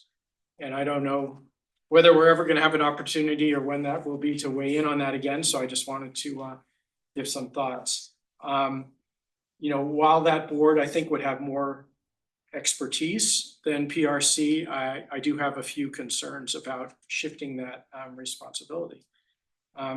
First, I would note that many of the certified arborist reports we receive for appeals we hear have actually been more in favor of removing heritage trees than PRC has been. So that's the first point. Secondly, I'd have a small concern, you know, this is just, you know, maybe it's being overly whatever, but an appeals board of certified arborists, and this would also relate to the city approved list of certified arborists, might feel pressured to uphold city decisions in order to remain in good standing and stay on the list of certified arborists. And whether that was true or not, just the perception of that amongst the public could be an issue. And finally, on this notion, you know, as imperfect as the current process might be and as much effort as it might be, this current appeals review by the PRC really feels much closer to the concept of being judged by a jury of your peers. As PRC members, we all live in the community. We have property and landscaping circumstances that are similar to the applicants. We've been here in many cases for decades, and I think that that's important in the appeal process for heritage trees. And just as a final side note on that, you know, this heritage trees section was placed under the precise plans section of the plan, and I don't know if that's the right place for it or not. So those were my additional comments. Mr. Mitchner, do you feel like you've articulated breadth of ideas, or I didn't want to cut you off, or? No, that's, I'm good. Yeah, because I was able to integrate some things. You know, if we come back to the vision, we can talk about it. Just one thing I forgot earlier was just my support of Action 20, conducting a biodiversity and urban forest focused review of city development process to clarify various city department expectations and requirements. And it's followed up on in guide A as well on page 170 with regards to development and management policies. Just a little side note, I take all the city newsletters, and the Community Development Department newsletter came out yesterday with their October report. So I always go through, see, hey, what's going on? The number of heritage trees being cut down in that report is incredible. I mean, incredible is not the word. It's just, it's disturbing. And it does. I mean, one, there's a project with 35, another project with 17. There was only one project that was one tree. And granted, they may not be I don't know what the trees look like or whatever, but and I know that the city has, they're under constraints too with regards to development. But I support this part of the plan wholeheartedly in the fact that I think we just have to have a better review. Can't we have projects that find a way to save some of the trees rather than just leveling all of them? So other than that, I'd like to say that SFEI know that you and our staff are on my Christmas list and that you guys rock. You made my rock list when I say that. You guys rock. No artificial trees though. No artificial trees. I don't think I have anything else to add. I stuck with the homework assignment, so, I mean, there's, Which homework is that? the questions. Oh, okay. But, there's so much here. It's really an amazing plan. And it's very comprehensive, so compliments. Let me just tap in on that. I just want to say it was awesome to get this 10 days ahead of time. Downside is the homework assignment came later. And so I had sort of started my own homework assignment before. So when we do the strategic plan or the strategic plan, if we could sync those up, that would be great. Your memo was awesome, and I wish I had it added a lot to just reading the report. So it gave me some more focus.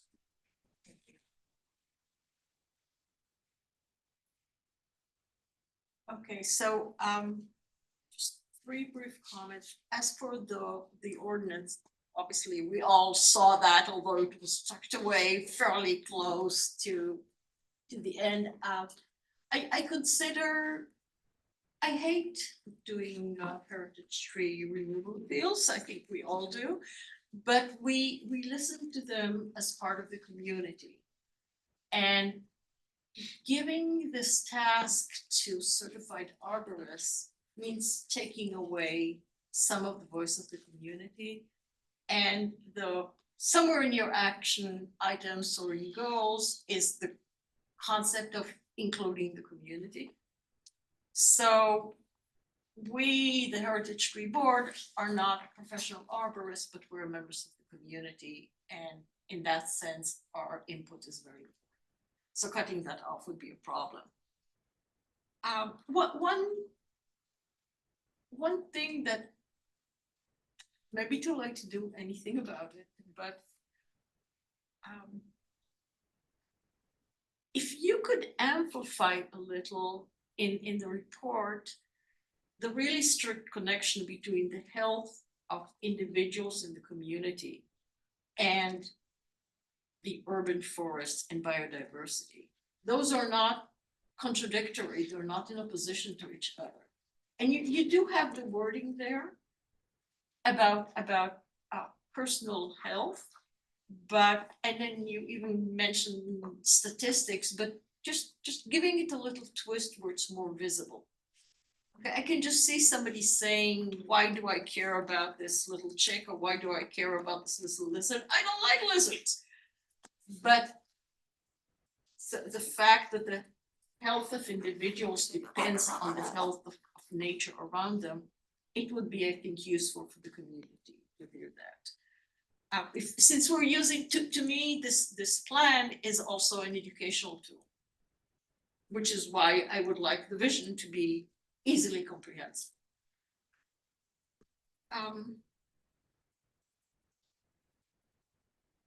And then I would like to see as much emphasis as possible on staff education. And I really mean the education for planners. and the Division of Public Works. I don't think I need to educate Russell on the importance of trees, but not everyone on city staff knows that. And seeing housing and development as in opposition to nature and health is really a problem. There are ways to build cities where there are green spaces. There are ways to build very dense developments, still with space for people. And unless the city says that clearly, developers have no reason to build like that because it requires a little more thinking. So it's on us to make clear what we want. To say one more thing that I meant to say and didn't say. We don't have very big lots, but these days in my neighborhood, I see houses being torn down, trees being taken out, and very big houses being built, covering every inch. I don't know where the city requirement that 40% of the lot be open space. I don't know what has happened to that, because every single inch is being used up, and what's not being used up is fake grass. So depending on the private sector to provide us with canopy is a serious mistake. And we need to find spaces in the public spaces in which to plant trees, because otherwise our canopy is going to disappear. And one final comment, it is somewhat frustrating to get a full package that has been, so many people have gone through it, we may not be able to make changes to it. This is kind of what I, as a member of the PRC, had hoped. We were going to be working together on items like the vision, for example, and not receive the packet as, this is the packet, we put a lot of work into it, we'll see whether we can make any changes. I find it very frustrating and not what I had expected. The plan itself is great. I hope we can implement it, and I think it's important that it comes to council with recommendations of how to implement. Those are my comments. Okay, thank you. And you'll accept input from commissioners individually if they wish to provide Absolutely. further input on Yes. vision or other. And there is a tool on the project website, biodiversitymv.com. There's similar type of questions that we ask the PRC that the public, any of you can chime in on. It's kind of a survey, open-ended survey where you can provide those comments, and SFEI is getting all that feedback as well. And that will be open until October 17th, that Friday. And we did that in, if people couldn't attend the meetings, if they wanted to be able to chime in that way, that they could do that. They could read the plan online and provide their feedback. Multiple ways to chime in and engage with us. Okay. Russell, what time did you get up this morning? 3 a.m. 3 a.m. All right, well, then we need our. Can you throw the vision statement up there just real quick? I'm not gonna do a wordsmithing thing. I just want to make one quick statement since I didn't get to speak after other people made suggestions. And I'm not gonna change anything. I'm only Yeah, gonna, right there. Yep. because I hate wordsmithing.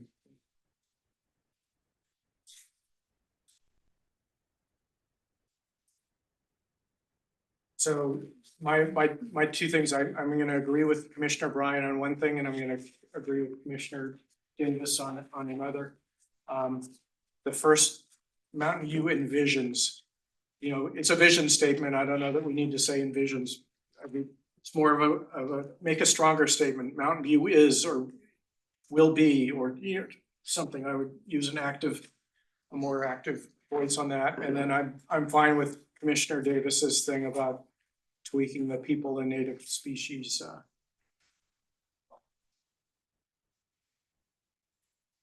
For both people and native species. yeah, I'm fine. So those are my only two. Thank you.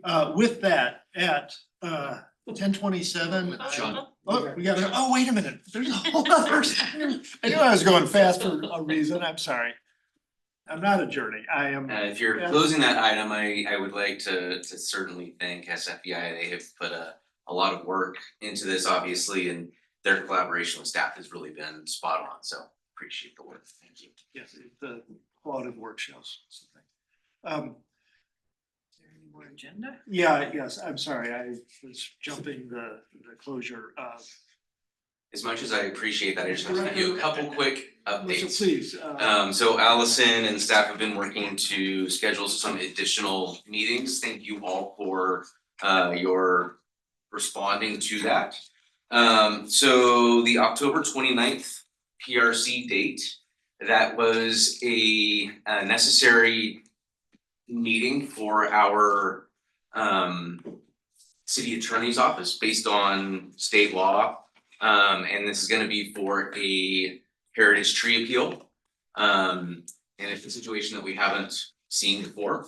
And so in advance of that meeting, you'll be receiving some information from our city attorney's office about that specific item, but that's why that meeting is a special timed meeting. And it's because of special circumstances that you'll be learning more about. Our November 12th regular meeting, we'll have a tree appeal, and right now it looks like 2 public works projects coming before you. And then we were asking some additional dates for a special meeting later in November. Looks like we are going to land on that Monday, November 17th date. And that is going to be the review of the draft Parks and Recreation Strategic Plan.